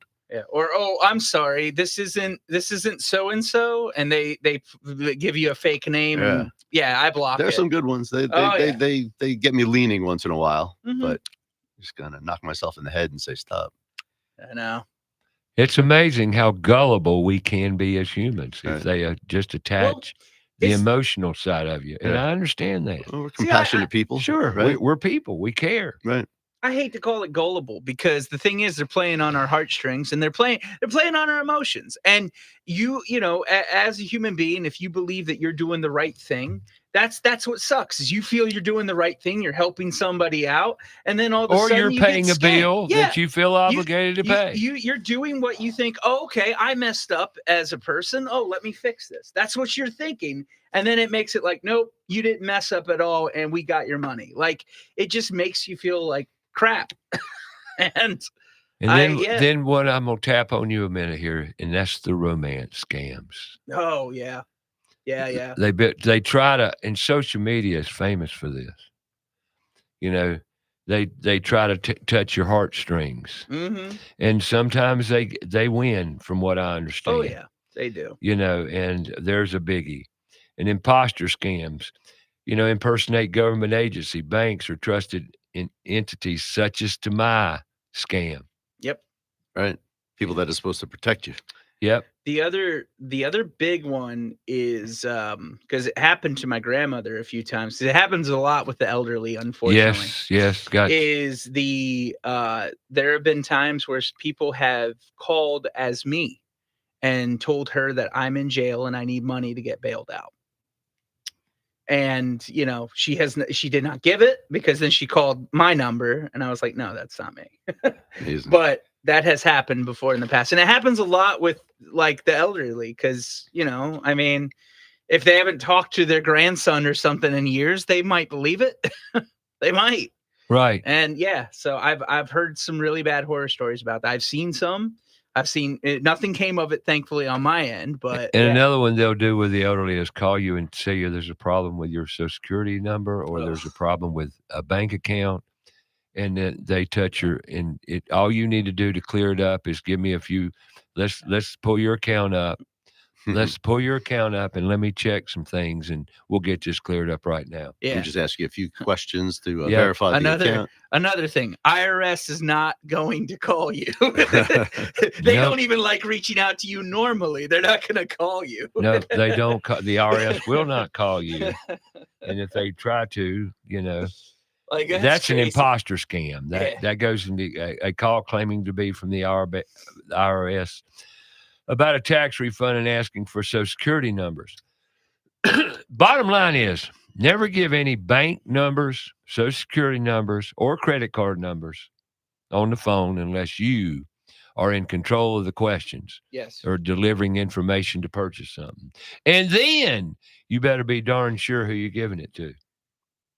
Right? Right. Yeah. Pretty much it. Just always be careful of what information you give over the phone. Never think that that's never going to come back to bite you. It will. I mean, you got to be careful with what information you give out. I mean, what was it years ago with Target? They got hacked and everybody's information got, put out there on the internet because they got hacked.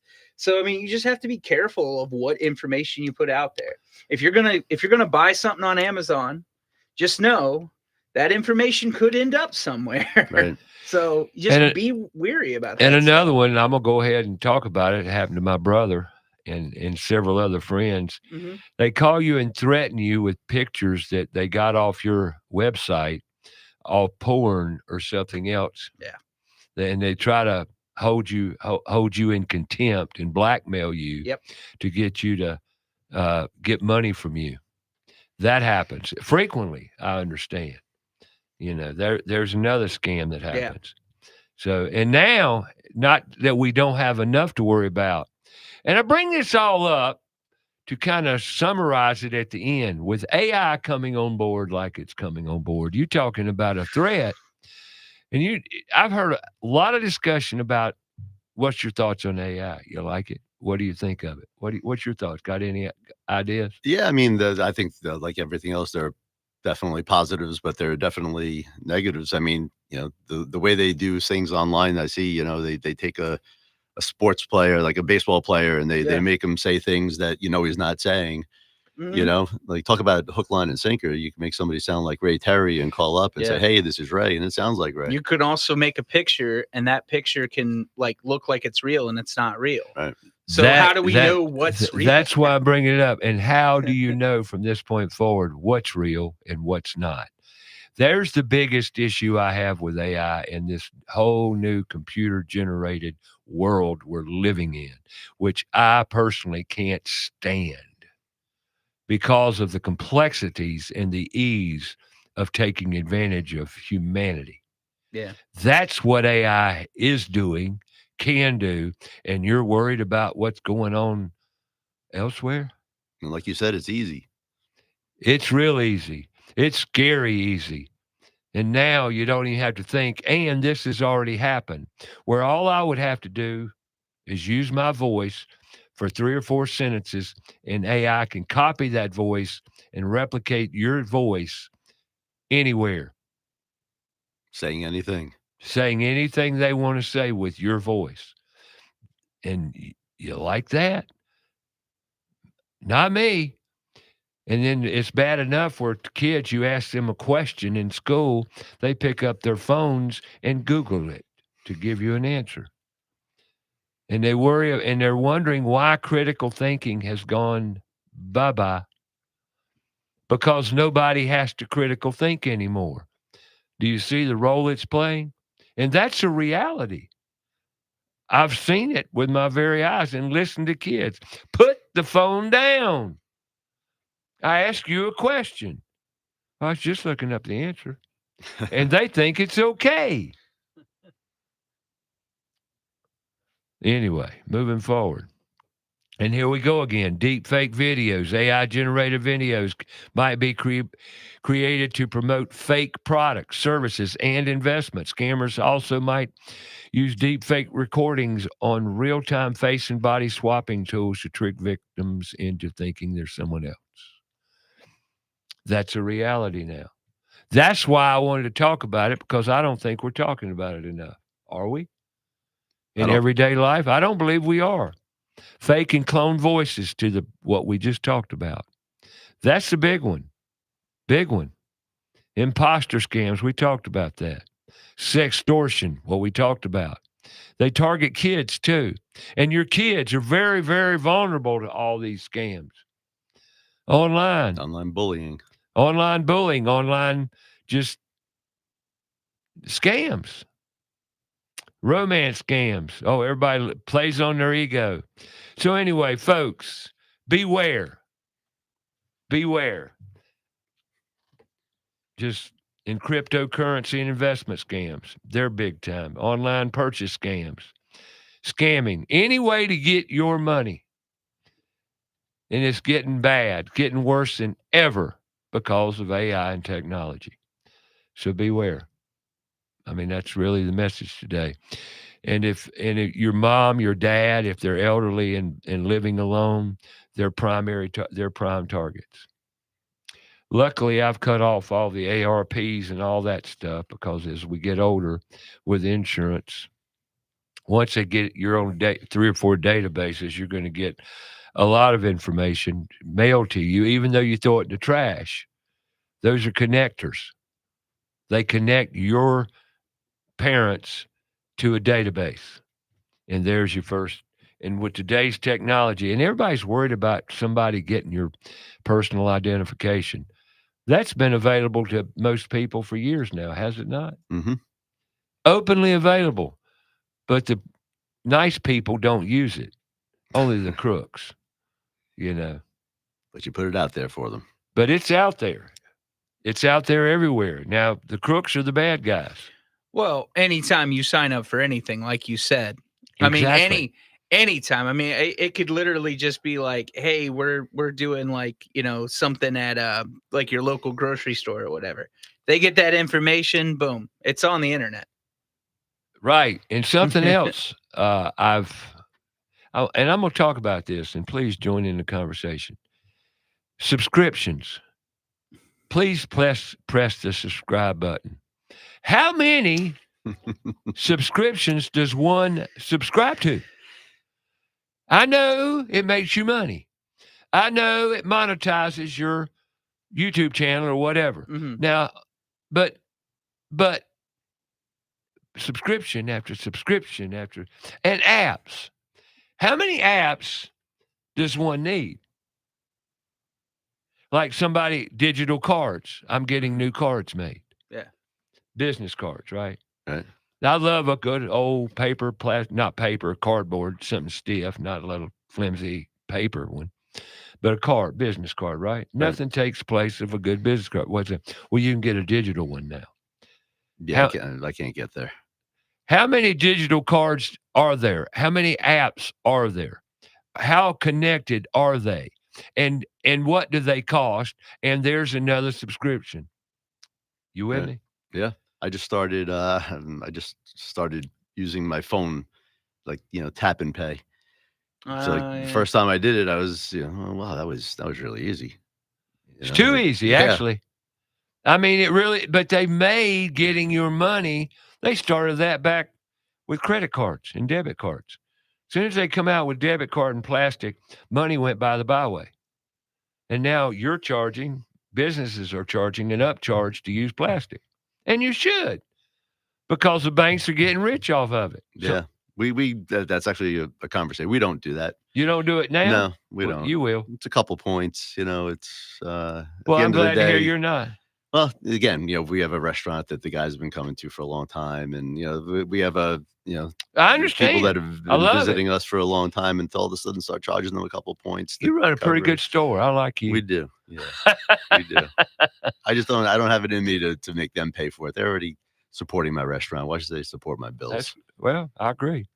And if your prices reflect not bargain basement prices, which sometimes they do. Then tap on this or tap on Add a that. quarter to the price of the dish, and Yeah, upcharge a dish, like you say. right. Add a quarter or whatever. And that covers it. Because 90% of the people are using a card anyway. That's another thing that we've become so conditioned to. Everybody uses plastic. Right. No, not everybody, Ray. Some people use cash. But relative to your business, 90% Yeah. That's pretty much the number. About 90%. use a plastic. Usually, yeah, they charge. Yeah. Or it's online, or, you get all the third-party orders, the DoorDashes, the Uber Eats, that kind of stuff. Yeah, how's that business? It's a necessary evil. It's But you don't like it. You said it's a necessary evil. The guy that owns Grubhub called his business a detriment to the restaurant business. And this is the guy, he's one of the pioneers. Grubhub was Seamless Web. That was one of the first ones up in New York. Grubhub was one of the first. Yeah, well, it was Seamless Web up in New York. And what it started as is a business. Like if you have a corporation, you have 30 people ordering lunch, and instead of your accountant getting a receipt from 30 different restaurants for their lunch, they all went on to Seamless Web, and they had to order on Seamless Web. So they got one bill, they paid one bill, and it was organized. And they'd fax over the order. This was a number of years ago. Like I said, we're in business 20 years. And then all of a sudden they started going over to residents, and then all of a sudden people just started ordering online. And now it's, why call? You can pick up the phone. We have an app, you can go on and order online, but people don't call the restaurant. People do, but they're all right. Well, so what you're telling me now is people are ordering their food with an app. Right. It's frustrating sometimes. Somebody orders 8 pizzas on DoorDash. You got to cough up 20% to DoorDash for them, because they didn't pick up the phone and call you and order the pizzas, because it's convenient for them, and they're on the computer, they're sitting at their desk, they just open up DoorDash, or they open up their phone, the app, and they place the order that way instead of picking up the phone and saying, "Hey, Mike, I need 8 pizzas." So you would prefer the phone call? 100%. Now we've got a friendship, we've got a relationship, we know each other, and DoorDash ties right into what I say, the most important thing we do every day. What is that? Communication. We don't do it anymore. No. Another example. Yeah. And that's that. In how much of your ordering's done this way now? Just curious. I would say it's probably 20%, 25% of the business. 20%. We do a lot of. Pizza as a pizzeria. Oh God, you do pizza, a lot of deliveries. Man, we're not a steakhouse. Pizza, people love. Everybody pizza. delivers. Oh right? yeah, well, sit home, relax, and have it brought to you. Why not? But it costs. Pickups in pizzeria, like when I grew up, you go with your dad to the pizzeria to pick up the pizza. Your mom stays home with your brother, and your dad sits at the bar and has a beer while the pizza's being cooked. Yeah, and, right. Like that's a pizzeria to me. That's a dinner experience. But and we get plenty of people to do that. Oh, I've noticed. Pizzas will sit on the oven, top of the oven for an hour because they sit down and they start in a conversation. And so that's the pizza warmer at the top of the oven. Top of the oven keeps them hot. Keeps them hot. All right, we're going to take a break here. 704-227-8986. Mike Libretto's in house today we're talking about a lot of stuff. Come back, join. We'll be here.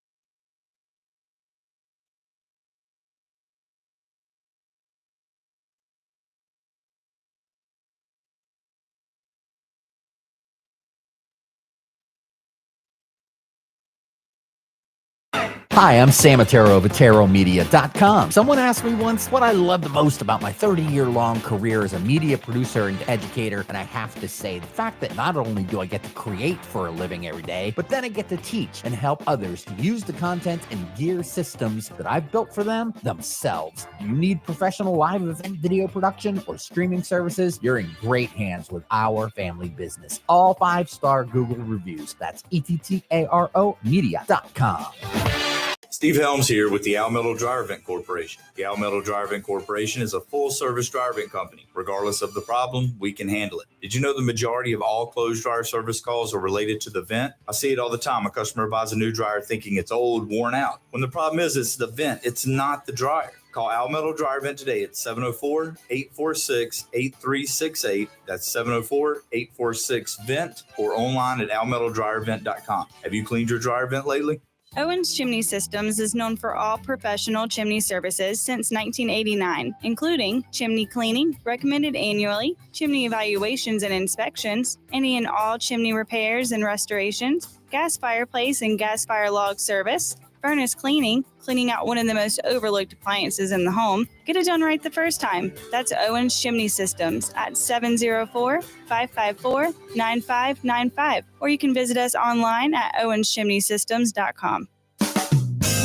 Carolina Foundation Solutions is a family-owned and operated company and a licensed general contractor in North and South Carolina, providing foundation solutions from the mountains to the sandy shores of the coast. At Carolina Foundation Solutions, our objective is to help educate, offer guidance, and provide assistance. With over 200 years of combined experience, our family of experts are ready to help protect and repair your largest investments.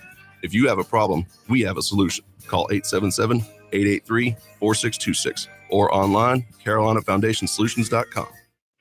Have a comment or question for the show? Call us 704-227-8986. That's 704-227-8986. Now, back to the show.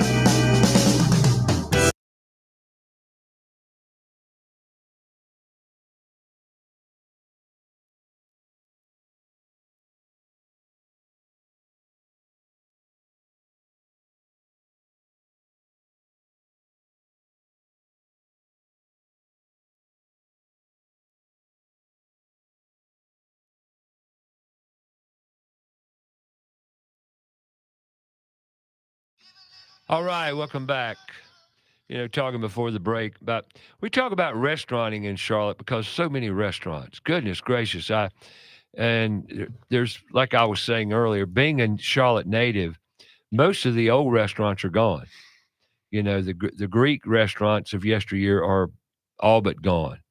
They've moved around a little bit, but a few of them still exist. One of the ones that are still around is a Landmark over on Central Avenue. Been there forever. Open 24/7 or something like that. I don't know if Skyland's still around. Skyland is. Skyland's over on South by Boulevard. Beef and Bottle, right? Yeah, right there. That's Yeah. a, that's Beef and a Bottle's staple. still there. Yeah. Yeah, that's an oldie. Then you got Open Kitchen. Right. That's an Still oldie. there. Yeah. Liberty's gone. I know that. Yeah. That used to be a big one on 74. Thirsty Right. Beaver's still there. Well, I love yeah. the Thirsty Beaver story. Oh Really yeah, built that's right around the bar. That's a history story Right. about Charlotte. Yeah, no doubt about it. But and that's predominantly a bar. I wouldn't call Yeah, that. no, yeah, I would. That's it's just the let's bar. go in and get your favorite adult beverage. And but most of the old restaurants are gone. And to name a few, Price Chicken Coop. Right. Did you ever eat at Price's I Chicken sure Coop? did. Yeah. That was just, man, that was awesome. You talking fried chicken? That's peanut oil. When we we used to have a It place was. in Plaza Midwood called Coltrane's. It was a rotisserie place, South American inspired, stuffed avocados, bowls, good stuff, really good food. And we took place of John's Country Kitchen. Oh, okay. And John's was there for a long Oh. time. So we had a bunch of pushback when we first got in there. And John's was closed for years. It wasn't like we threw John out. Right. But, you talked before about community. Plaza Midwood takes their community personally. Yes, they do. So when a guy like Mike Libretto, who comes from New York City, owns a couple of restaurants in town, comes to Plaza Midwood, they at the time, especially this is 2018, this is 7 years ago, they did their best to fight the gentrification. They didn't welcome us with open arms by any means. Welcome to Charlotte. Right. And that statement I just made, when I say welcome to Charlotte, I don't like saying this because I love my city, but it's very cliquish. Yep. Am I right or wrong? Sure. It's very cliquish.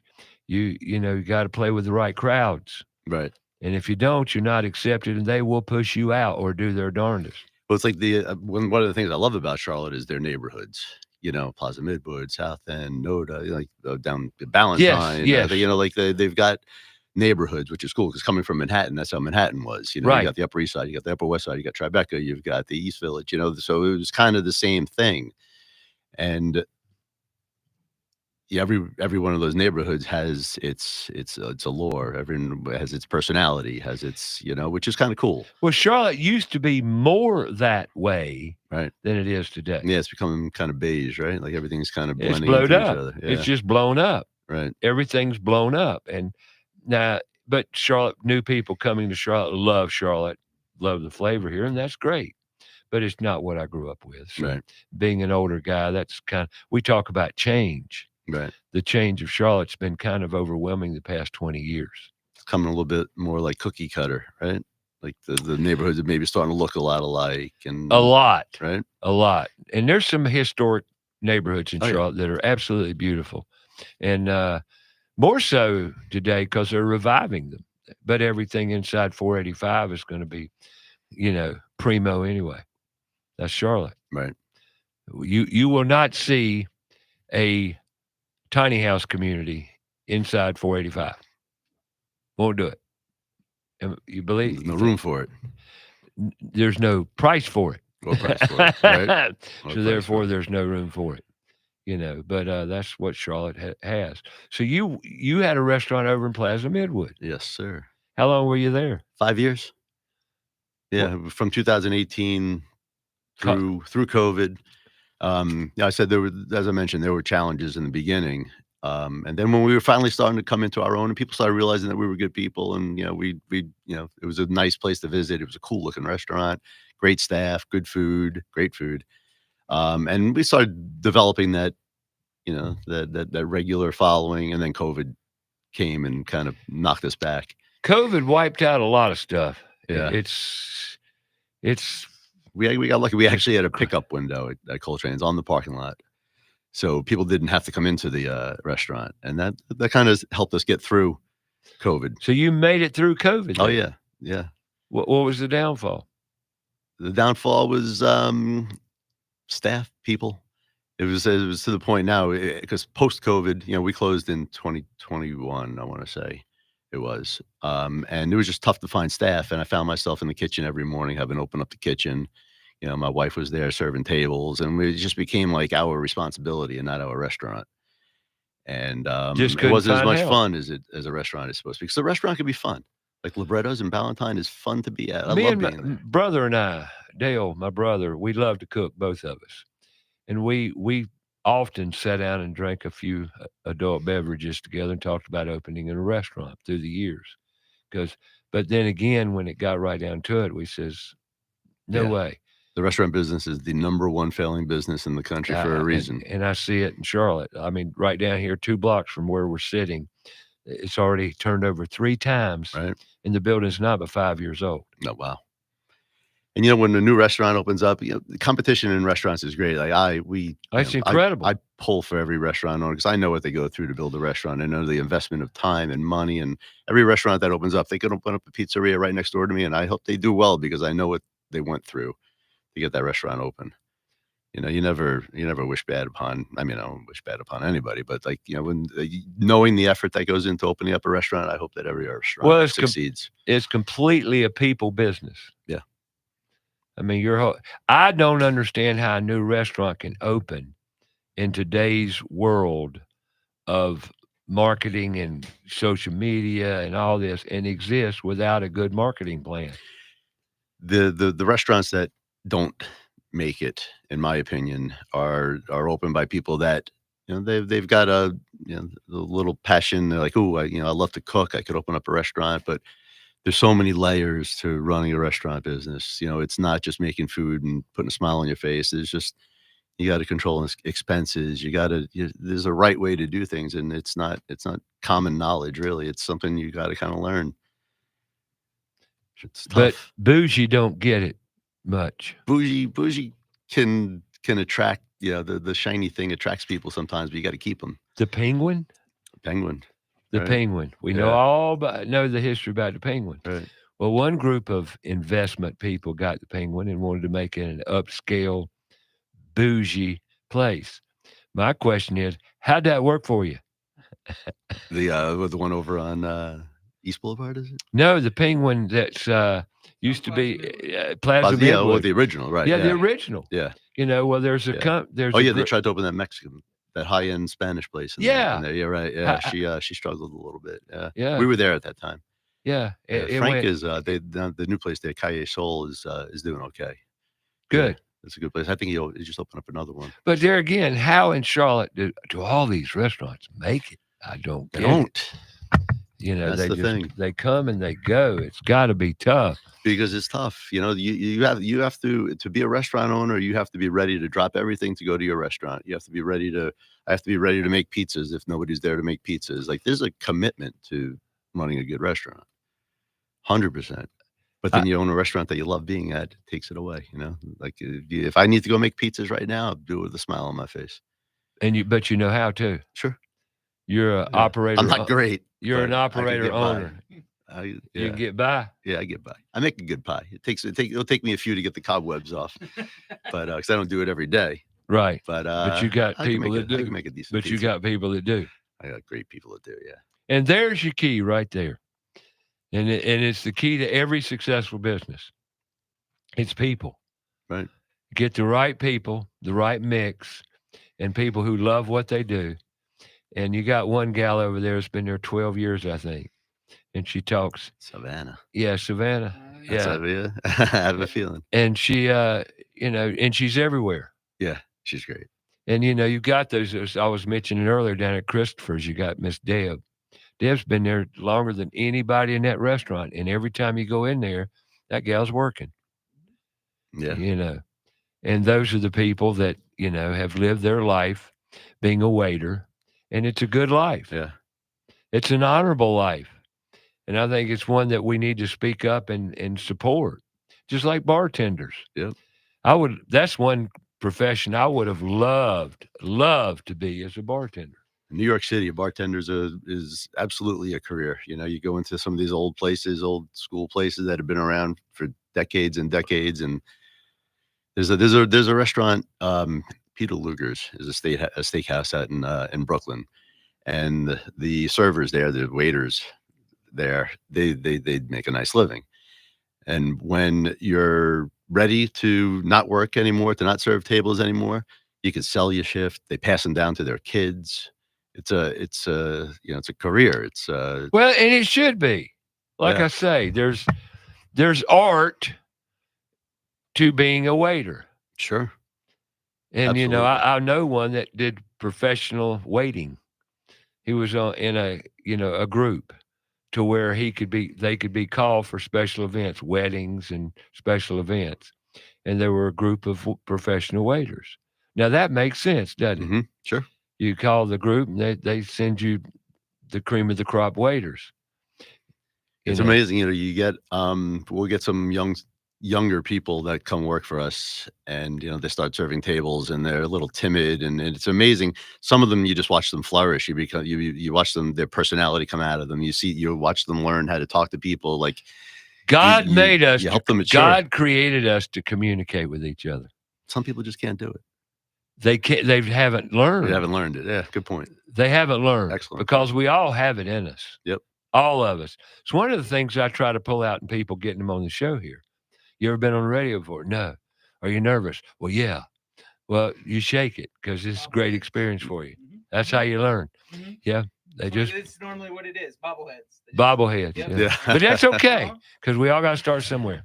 Communication, key to life. Great opportunity to success in communicating, because in every situation of life, we need to learn to communicate verbally with dialogue, open mouth, eyes focused, and listening just as well. Maybe positively too. Absolutely. And I need to work on that one here lately. Hadn't been upbeat enough. Got to be, because you get what you give. You do. And we're going to take a top of our break and come back and talk about pizza again. One of the American staples, even though it's Italian. I don't know. It works. A lot of people like pizza, that's for sure, and kids especially. We'll be back. Mike Libretto, in-house, Librettos Pizzeria.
Good morning, good morning, good morning. It's time for About Your House, Hour 3. We've been having a great show talking with Mike Libretto from Librettos Pizzeria. And man, if you just turned in, you turned into a good hour because we're going to be talking about pizza. All right, so go ahead, get yourself your coffee, grab something to eat, and sit, relax, and tune in to About Your House. Always brought to you by Queen City Home Store. New name, same great service. Go to queencityonline.com for more information. And also brought to you by Put Tools in Schools, connecting students to the trades, connecting students to the tools of the trades and raising awareness of the many career pathways. You want to learn more about it? Go to puttoolsinschools.org. Now, here's your host, Ray Terry.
All right, welcome back. Hour number 3.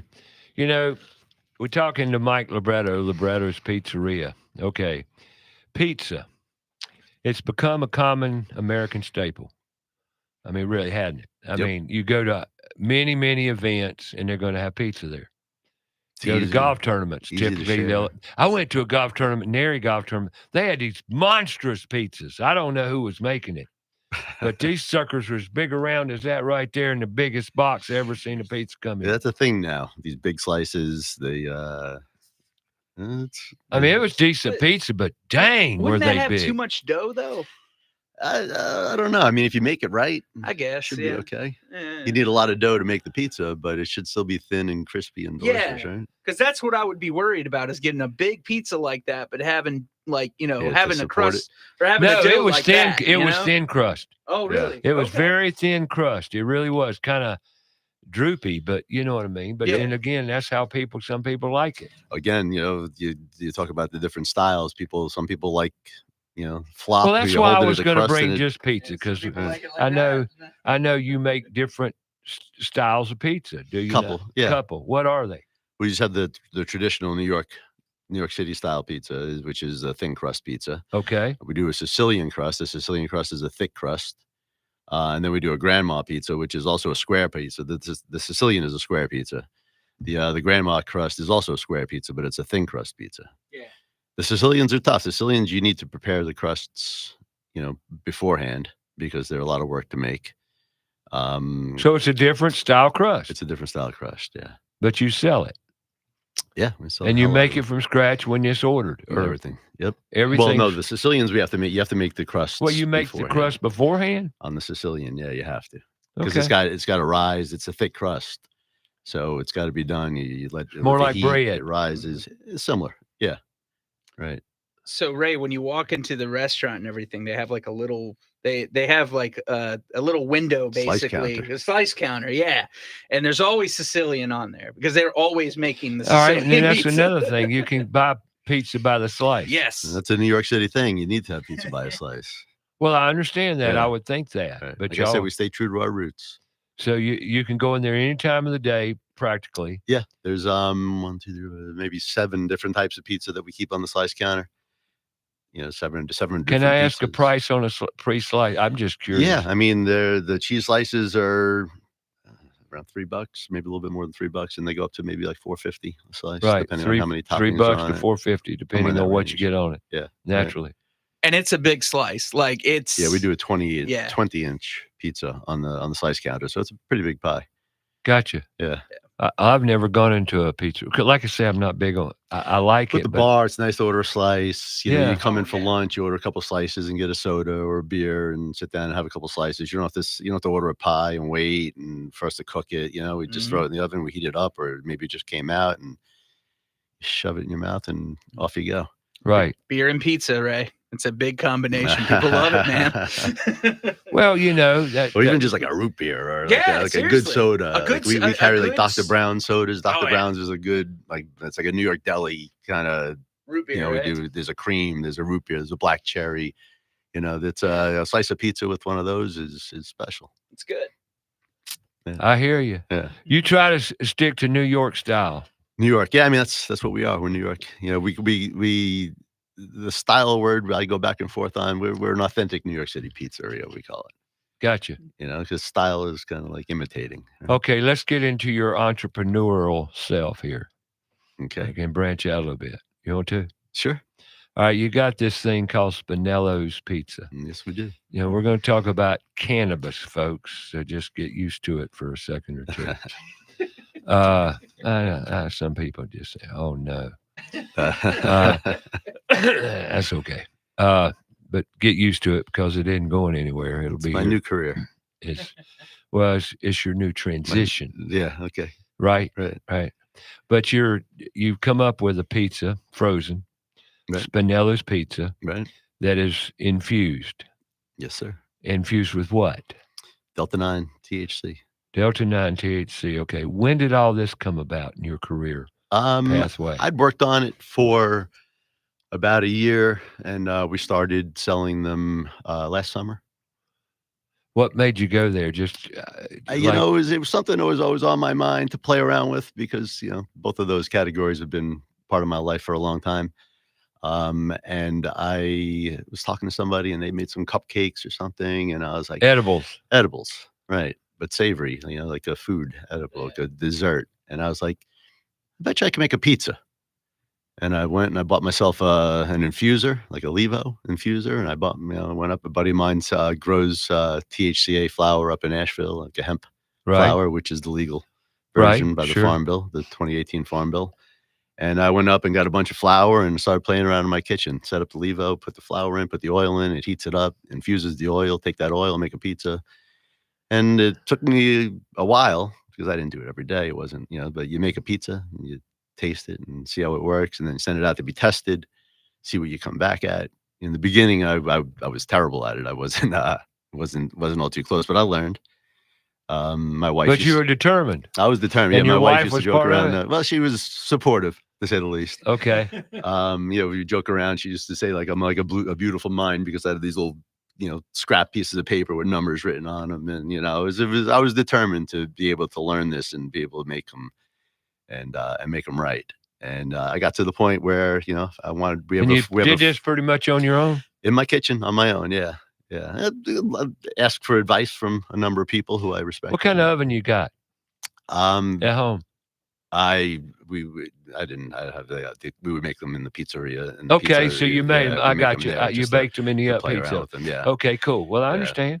Since we have the big, beautiful. Oh, absolutely. Pizzeria. Well, that's why I asked, because, you know, when you cook, you've got to have special tools to cook, just like you do in any profession.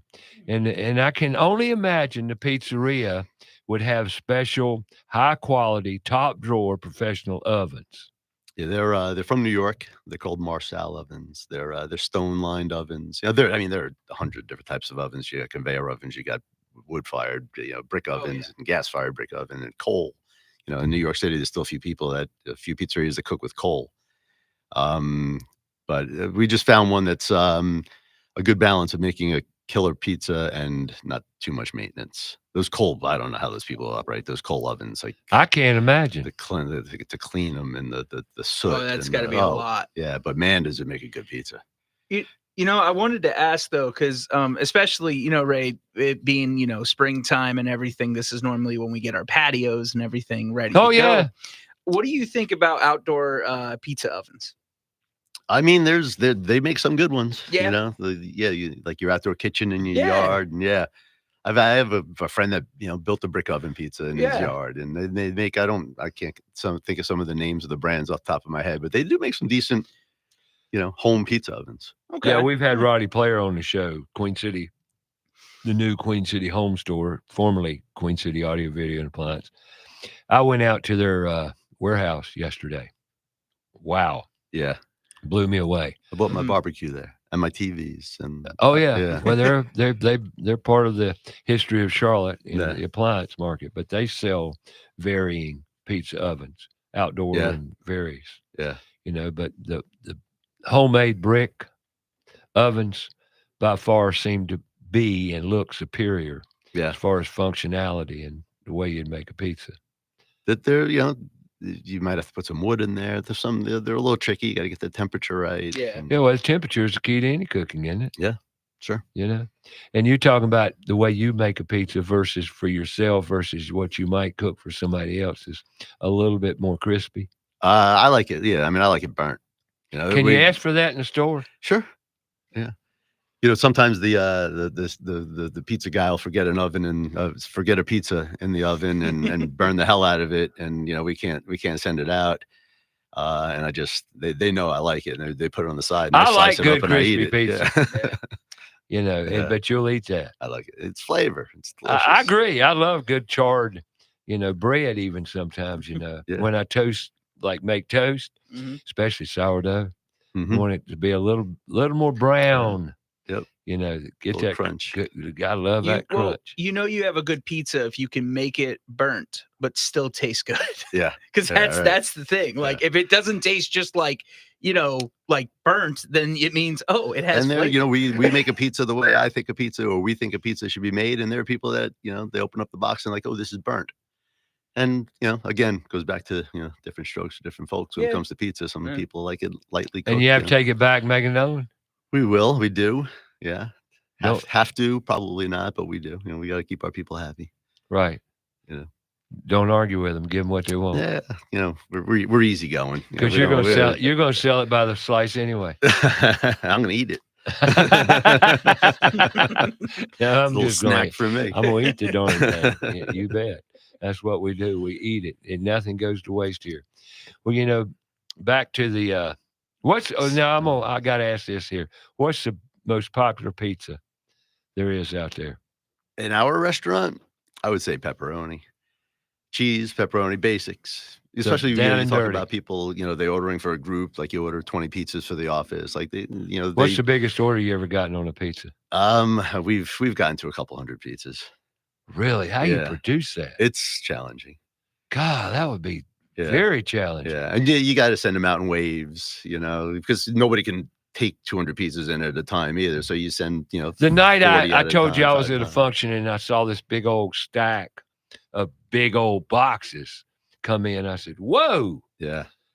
That takes some effort. Yeah. Yeah. And usually then if they're smart and they're ordering that many pizzas, they do it in waves too. Because, if you're ordering a couple hundred pizzas, that's 1,600 slices. Who wants a couple hundred pizza? 800 people. Wow. Yeah. And we do I can see you guys two slices doing a person is our recommendation. Okay. You're ordering for a group of 10 people. You need 20 slices. 2 slices first. Three pies. All right. Gotcha. But what's the largest order? Couple hundred pizzas. Yeah. It was a challenge. Well, that would be. Everybody on your toes. This one's going to be a biggie. Yeah. You got to it's coming though. It's not like they don't pick up the phone and say, they set that up way ahead of time. Yeah, right, exactly. Because you have to buy the goods to make that happen. Yeah, and we have to have enough in house. Yeah. We make a lot of pizza. I can tell. But I've enjoyed this conversation today because I don't think people get to hear a restaurant owner cook coming up through the ranks, and then this Spinello's pizza venture you had going on. When we're going to take a break here in a minute, but how is that developing? It's been great. It's a lot of fun. I mean, it's if you want to feel good about yourself, go walk into a store and try to sell them a weed pizza. Like everybody gets so excited about it, and they're like, they're curious, aren't they? Yeah, they're definitely They curious. perk up. What? Huh? What you got? When we walk in with the reorders or the first order and drop them off at the store, people are like, oh my God, the pizzas are here. Like, Yeah, they get excited. The day that you left a pizza here at the studio, I took it home, and I walked in the store next door, and I was eating a piece of the pizza. It says infused. What? They perked up. Where do you get that? And that's what we're going to talk about is where do you buy these pizzas? Because they're available many, many, many different locations around Charlotte Metro, right? Yes, sir. Are they beyond Charlotte Metro yet? We're expanding. We're up in like Boone, and we're heading up towards, the Winston-Salem area. We're out in Shelby. We're getting out there. Spinello's Pizza. We'll talk more about it after the break. 704-227-8986. You're listening to About Your House on Fox Sports Charlotte. Tune in. And YouTube Live and Facebook Live, soon to be Spotify, soon to be a lot of stuff. It just takes time in this world we live in. But we're getting there. Come back. We'll be here. Mike's Libretto. Forgot there for a minute. Mike Libretto from Librettos Pizzeria. Just didn't know which order to say all this. Anyway, come back. We'll be here.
John DeLand here for Crowntown Cannabis. We at Crowntown Cannabis care about you and your health. All of our products, from edibles to topical creams, are all third-party tested for purity and quality. 4 locations, open 7 days a week to help you with any concerns you may have. Monday through Saturday, 10 a.m. to 7 p.m. Sundays, 11 a.m. to 6 p.m. You can call us at 704-412-7121 or online at crowntowncannabis.com. There's big news in the Carolinas. Queen City Audio, Video, and Appliances is now Queen City Home Store. For over 70 years, we've been your trusted retailer for appliances, electronics, and more. Now, we're taking it to the next level with a new name, a fresh look, and more ways to serve you, offering the same outstanding service you've always counted on, while bringing you everything you need for your home. Queen City Home Store. Same great service, more possibilities. Visit us at queencityonline.com. Hi, I'm Sam Otero of AteroMedia.com, and I love empowering my clients and partners to make the most out of today's latest digital media tools. We specialize in building production systems and podcast studios for small to mid-sized churches and local businesses here in Charlotte. Do you need new media production gear? Do you need help learning how to use it? You're in great hands with our family business, Atero Media of Charlotte. That's ETTARO Media.com.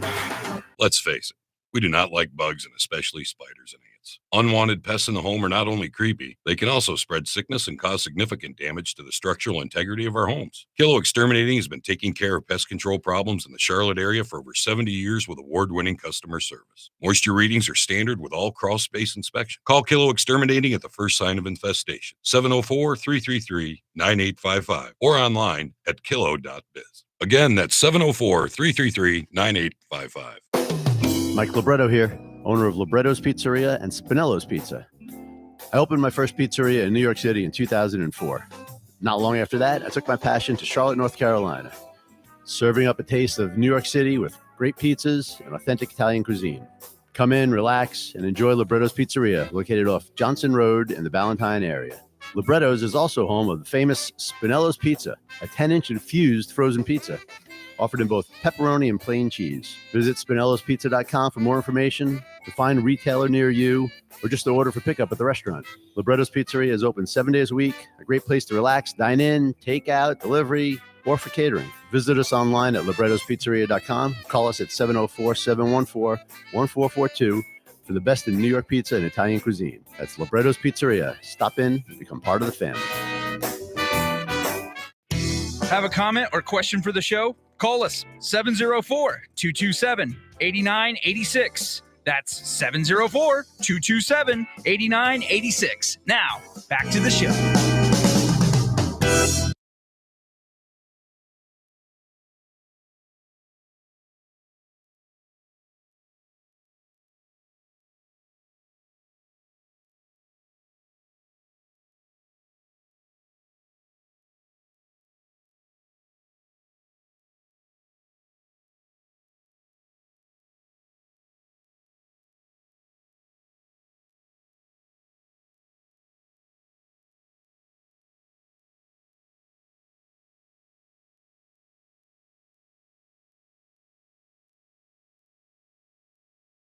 All right, welcome back.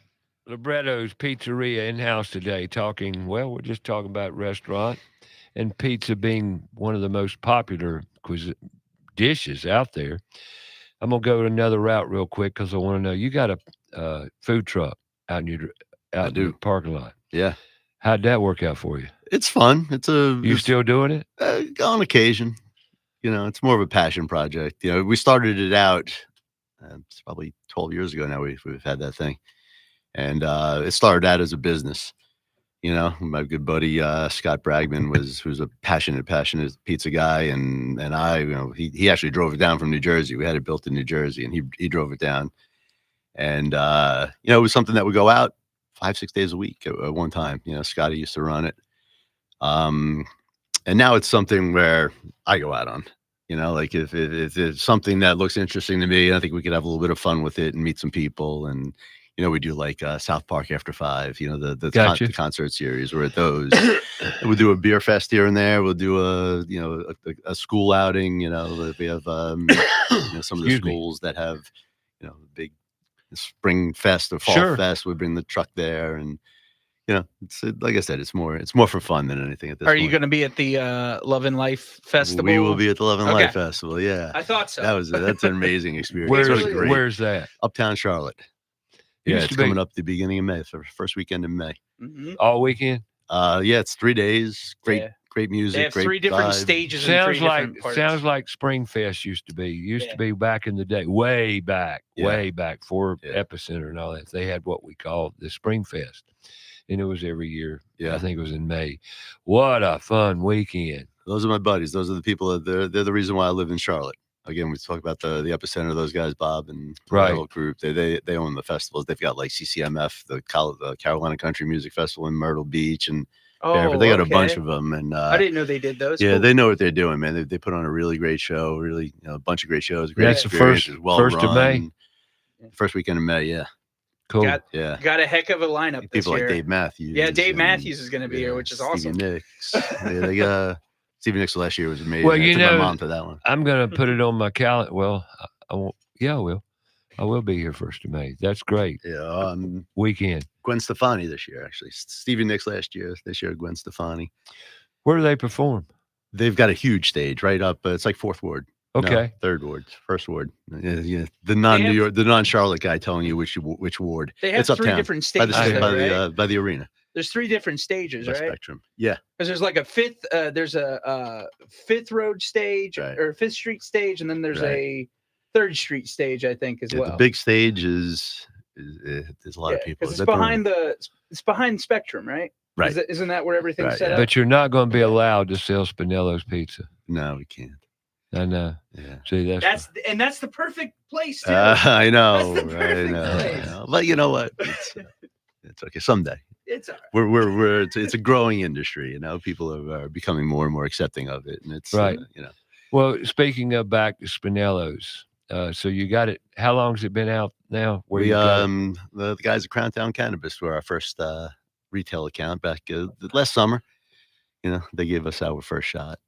So last summer you got in Crown Town, and you can buy Spinello's pizza in every Crown Town store. Yep.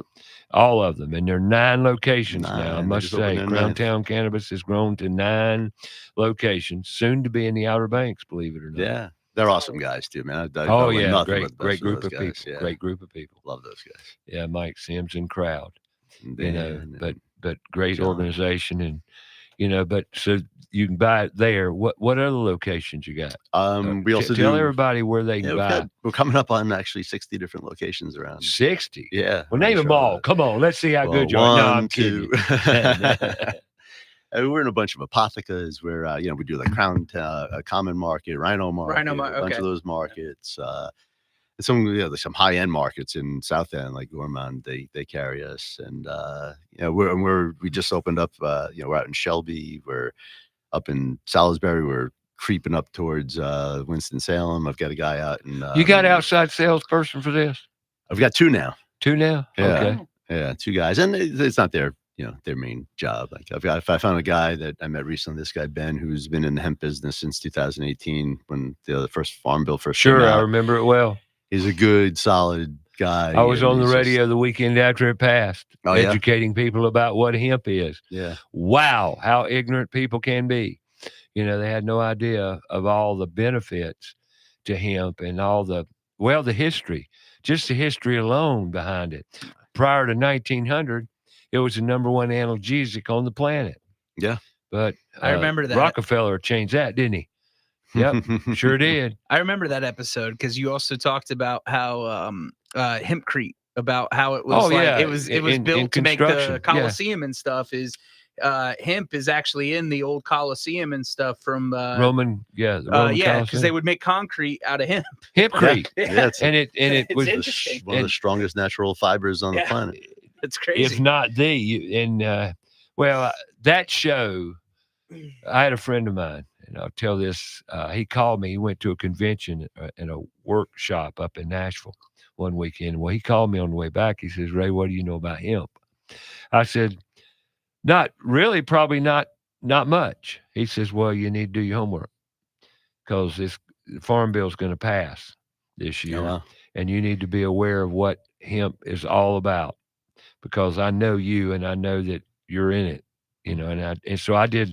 I looked it up and started watching some videos about hemp and history, getting some resources. I was blown away at all the benefits to mankind over this hemp plant, cannabis. Okay, cannabis and hemp, same plant, varying cultivars. So here we are, 2025, and God's gift to the planet, cannabis plant, has been squished, demonized, and propaganda has just destroyed it through the years when it's a God's gift to man, truly, in so many different ways. Nature, it's a plant. Yeah, it's like a tomato plant. Right. And I've said, if they came to your house, taking you away and to jail over growing tomatoes, how would that feel? Well, it's the same darn thing. Yeah. It's the same thing. But yet here we are just following the rules when most of our health are suffering as a result. So, it's very therapeutic in various ways, and you need to do your research. And that's why another reason your pizza concept. But yeah, we actually opened up an account not long ago out in Matthews called Get Me Some Green. And they're an apothecary. They're not just, they're not there to necessarily, for the experience. Like they're treating people. Exactly. She carries the pizzas because she feels that it'll help her, the people that maybe cancer patients that have appetite issues. Sure, absolutely. So there's tremendous benefits to it. This, yeah. It's not to get a buzz. And by the way, I ate one of those 80 milligram pizzas twice. And and I wanted to know because you're not going to tell me something unless I try it to know. And yeah, I could feel it. Did it blow me away? No, it did not. Of course, that's kind of hard to do.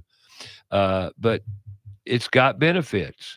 Yeah. Therapy benefit. I mean, medical benefits. And we actually now include CBG, which is another cannabinoid in there. And CBG is great anti-anxiety, anti-inflammatory. It's great for, your brain health. It's the super cannabinoid, as they call it. The super cannabinoid. It gives it more of a daytime Yep. high. You brought that word in here, endocannabinoids.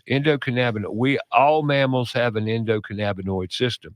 And unfortunately, it was not until the 90s that they were able to even do research on the endocannabinoid system in human beings. And since then, wow, amazing. Yeah. And there's so many benefits to CBD, CBG, and other cannabinoids, that are in the plant. And now because of research, they've been able to identify and find out the benefits. And they're amazing what that plant can do for health and wellness.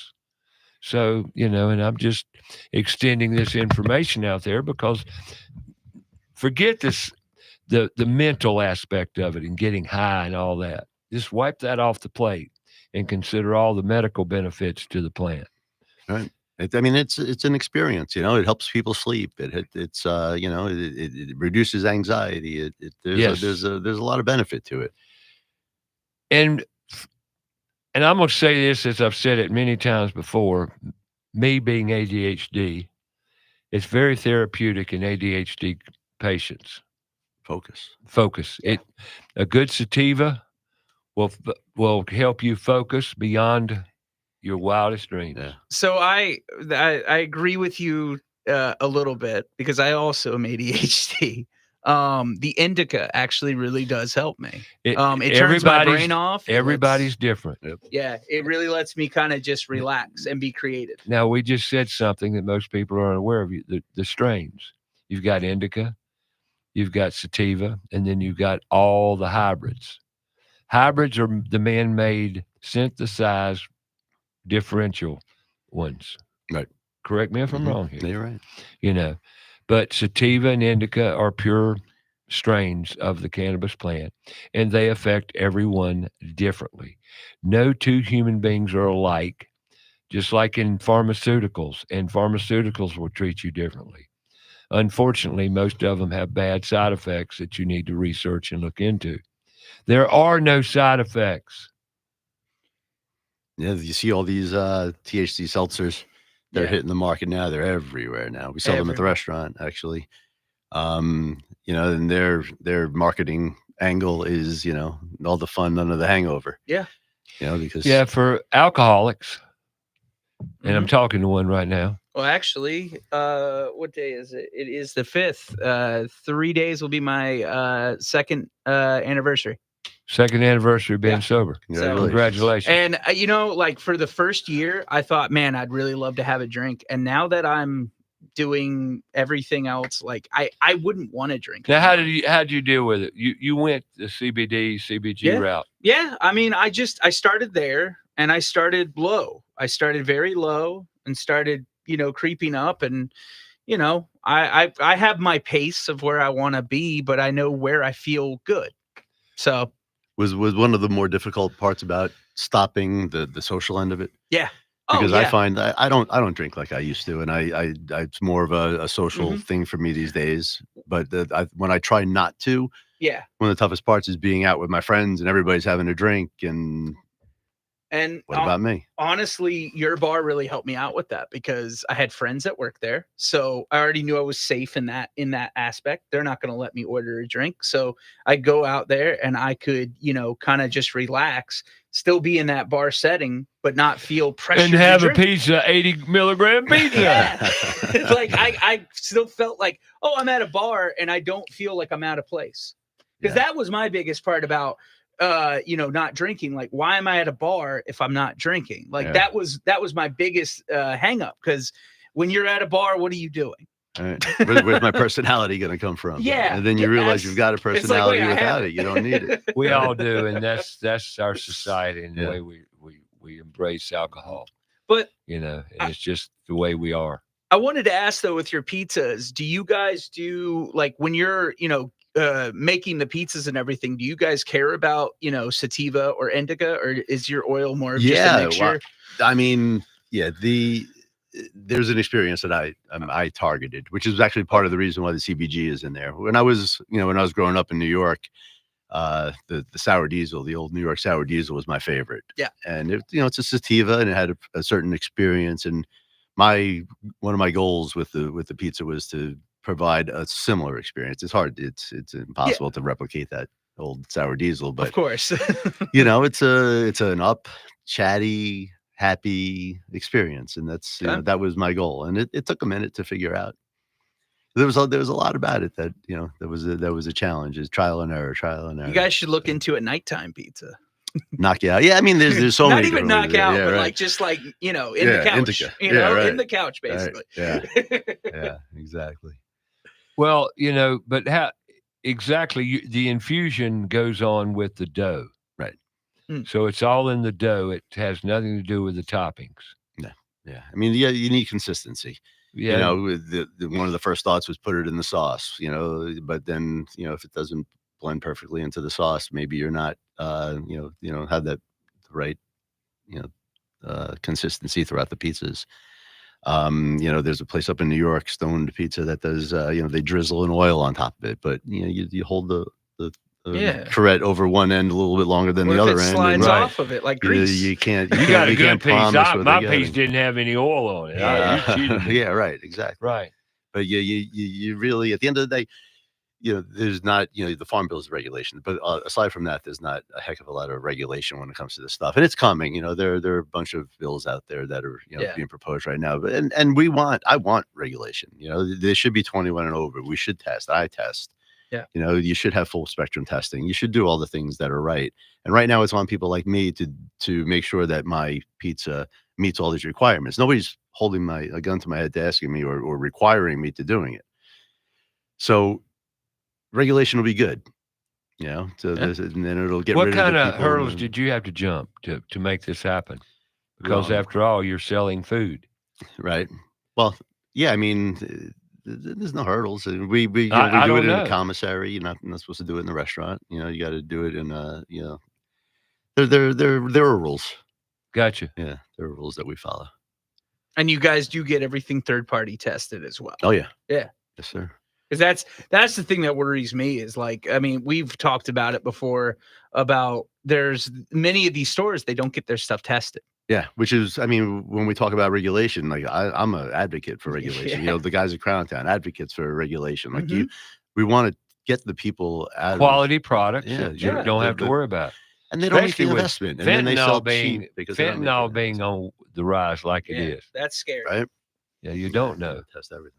So you want a store that you can rely on and have testing and be have peace of mind. Yeah. It's all coming. It's all coming. Slowly but surely. North Carolina is a good state. We're happy we're here. The company Mood is a big hemp company, probably the biggest in the country, and they were in Oklahoma.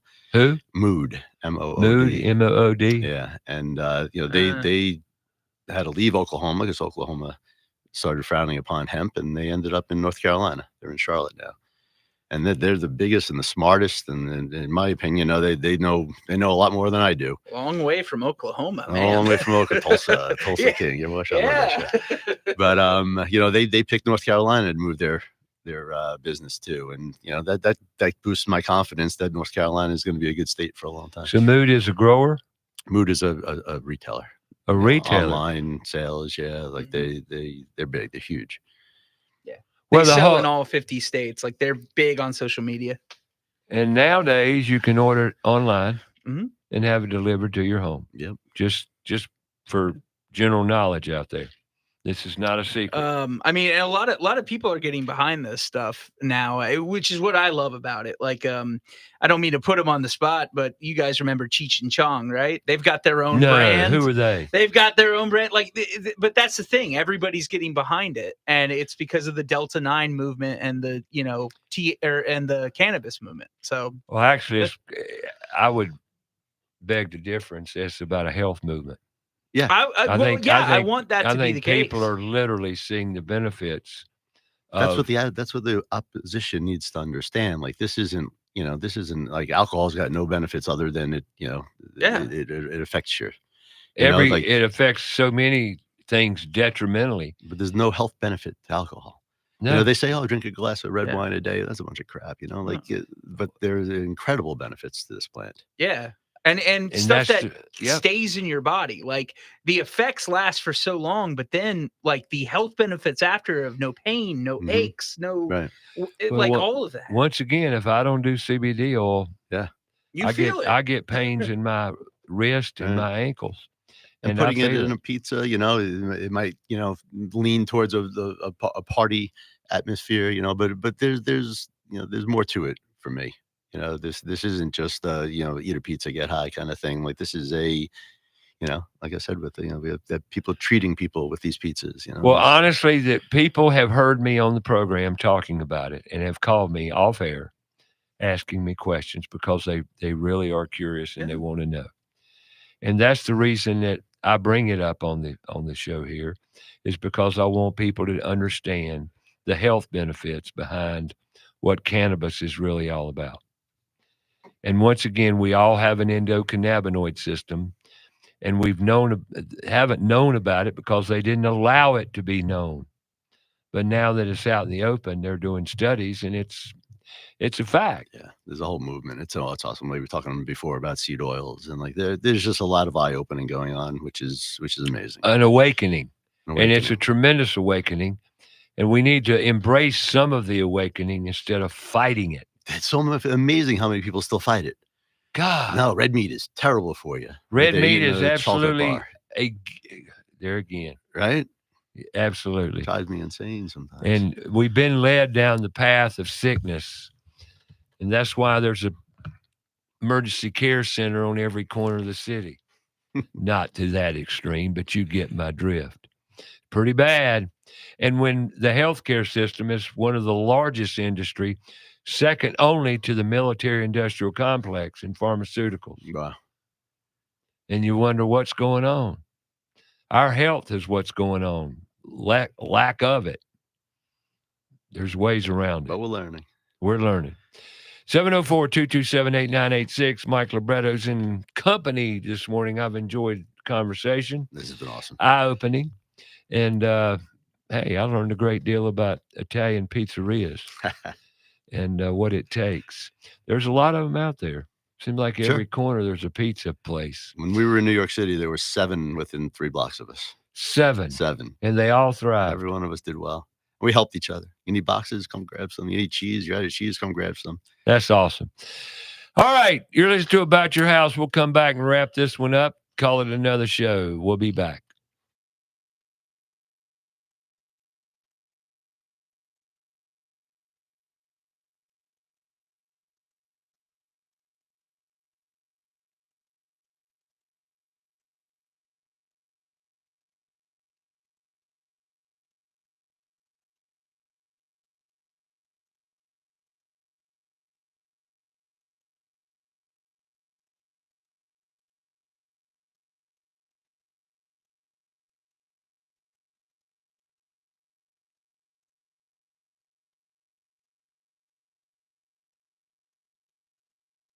Whether you're building new or remodeling old, let ABS Insulating make it comfortable. ABS Insulating knows the business of comfort. Using the latest products and technology, ABS offers an array of solutions, using fiberglass and spray foam, and all installed by certified technicians. ABS Insulating has been saving energy dollars with great customer service for over 30 years. They're a leader in the industry. Call them today, 704-821-4343 or absinsulating.com.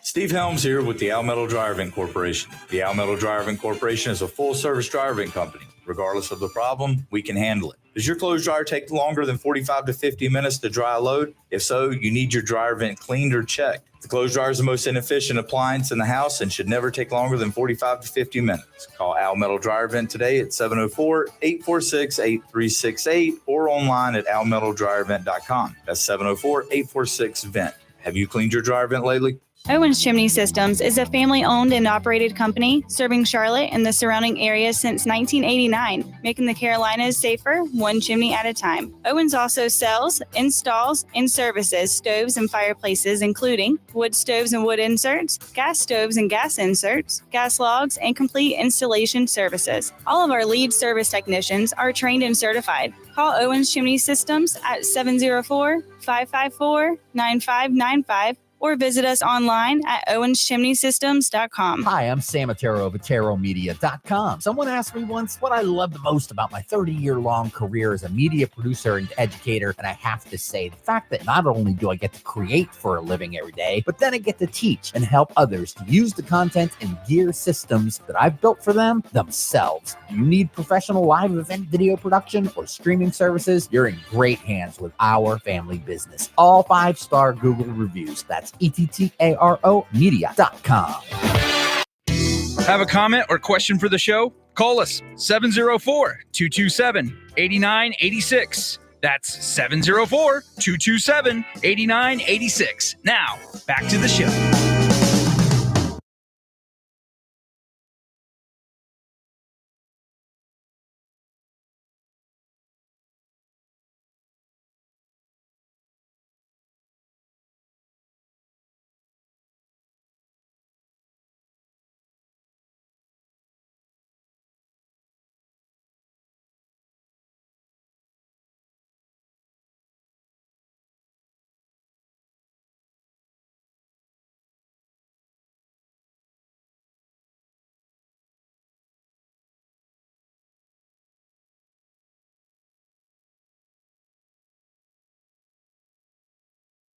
All right, real quick here. Update. Put tools in schools. This week, we're visiting Anson High School down in Wadesboro in Anson County.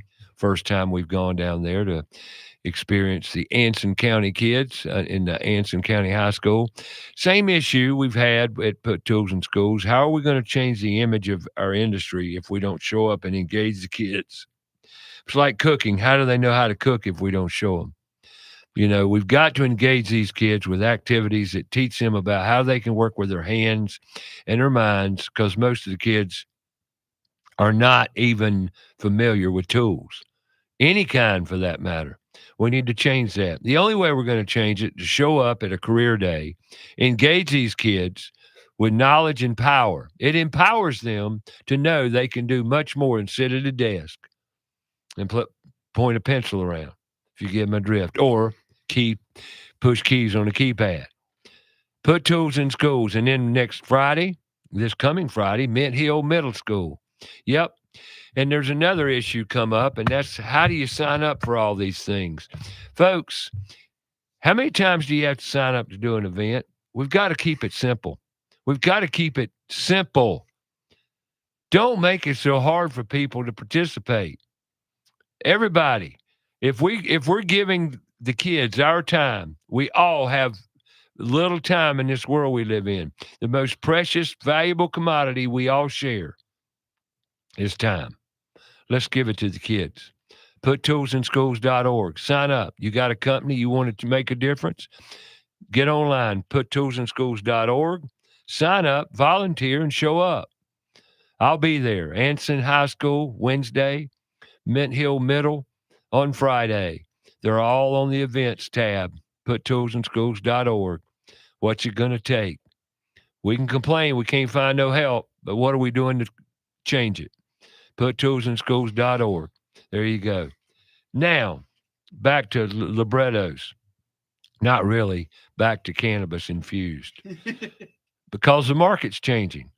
These alcohol companies are it's affecting their sales, these infused drinks. Absolutely. Elaborate on that a little bit, Yeah, Mike. I mean, some of the local breweries are getting into making seltzers. We're starting to carry the Noda Brewing THC seltzer next week.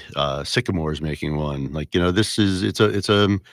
definitely tapping into beer sales. So you can say what you want to about cannabis, but it's sweeping the market. Edibles, drinkables. If you've got an alcohol issue, it's a way out. It's a way to Yeah, it's not all about smoking anymore. And that's the what thing. people need to Yeah. realize. Right. Well, because see, I'm not a smoker. Like I can, but it doesn't do well with me. I don't get anything from it, and I feel like I just feel terrible after doing it. You don't cough after you drink a seltzer, right? Yeah, I don't. That's the thing. So like, it's like you said, different structure, different folks. Yeah. So I mean, and at the store, you're getting more and more product. Yeah, we sold to you. We embrace it. I mean, they're all over the city, all over the state. North Carolina's Well, a good the state. hemp tea company, they really came on strong with some infused teas. and they're still, I Good actually call. just went in there not that long ago because I wanted in infused tea, and they're starting to sell Delta 9 infused tea now, where it's in a little tea bag. Yep. You drop it in, let it sit for 5 minutes, and then you feel it. They make You're a good. wine. That one, that one I kind of want to try. Interesting, right? I want to try that one. Well, all right. It's definitely something that you may want to look into. It's sweeping the market, and there's a reason for it. It works. Yeah. Sure does. It works for medical and various ailments. Okay, call it what you want, but it works. Now, how? Do your research. I'm not selling you anything. I'm not trying to sell you. I'm merely trying to inform you of the opportunities to be a healthier human being. Because if you go down the pharmaceutical route, well, how's that working for you? And I know last week I got a call from somebody inquiring about his mother as having some issues. Is there any way this could help her? Absolutely. Yeah, my mom's played around with that for sleep with CBN, I guess, right? Oh, the CBN is great. I've started looking into it because I don't really want to take anything before night anymore, but it's just tough to turn my brain off. So I've looked at CBN, and it's helped. Like, it's just a little gummy you take, and it takes about 30 minutes, 40 minutes, and I can feel myself drifting to sleep. So awesome. And there you go, folks. I want to take this opportunity because of Spinello's Pizza. Go to what's the Spinello's? Spinello'sPizza.com. Spinello'sPizza.com for the locations. You can look out there and get you a THC pizza. They're out there. Delicious. It's THC pizza. Yeah, I've had several, and they are good. They only sold with pepperoni and cheese. That's right. But there 40 you go. milligram and 80 milligram. Now let's talk about librettos in a closing note here. How well do you know your menu? Inside out. Do you? Give me your appetizer. But you want me to list all of them? Yeah. I'm cornering you, buddy. Meatballs. No. Stuffed mushrooms. We got things like chicken tenders. Calamari. Calamari.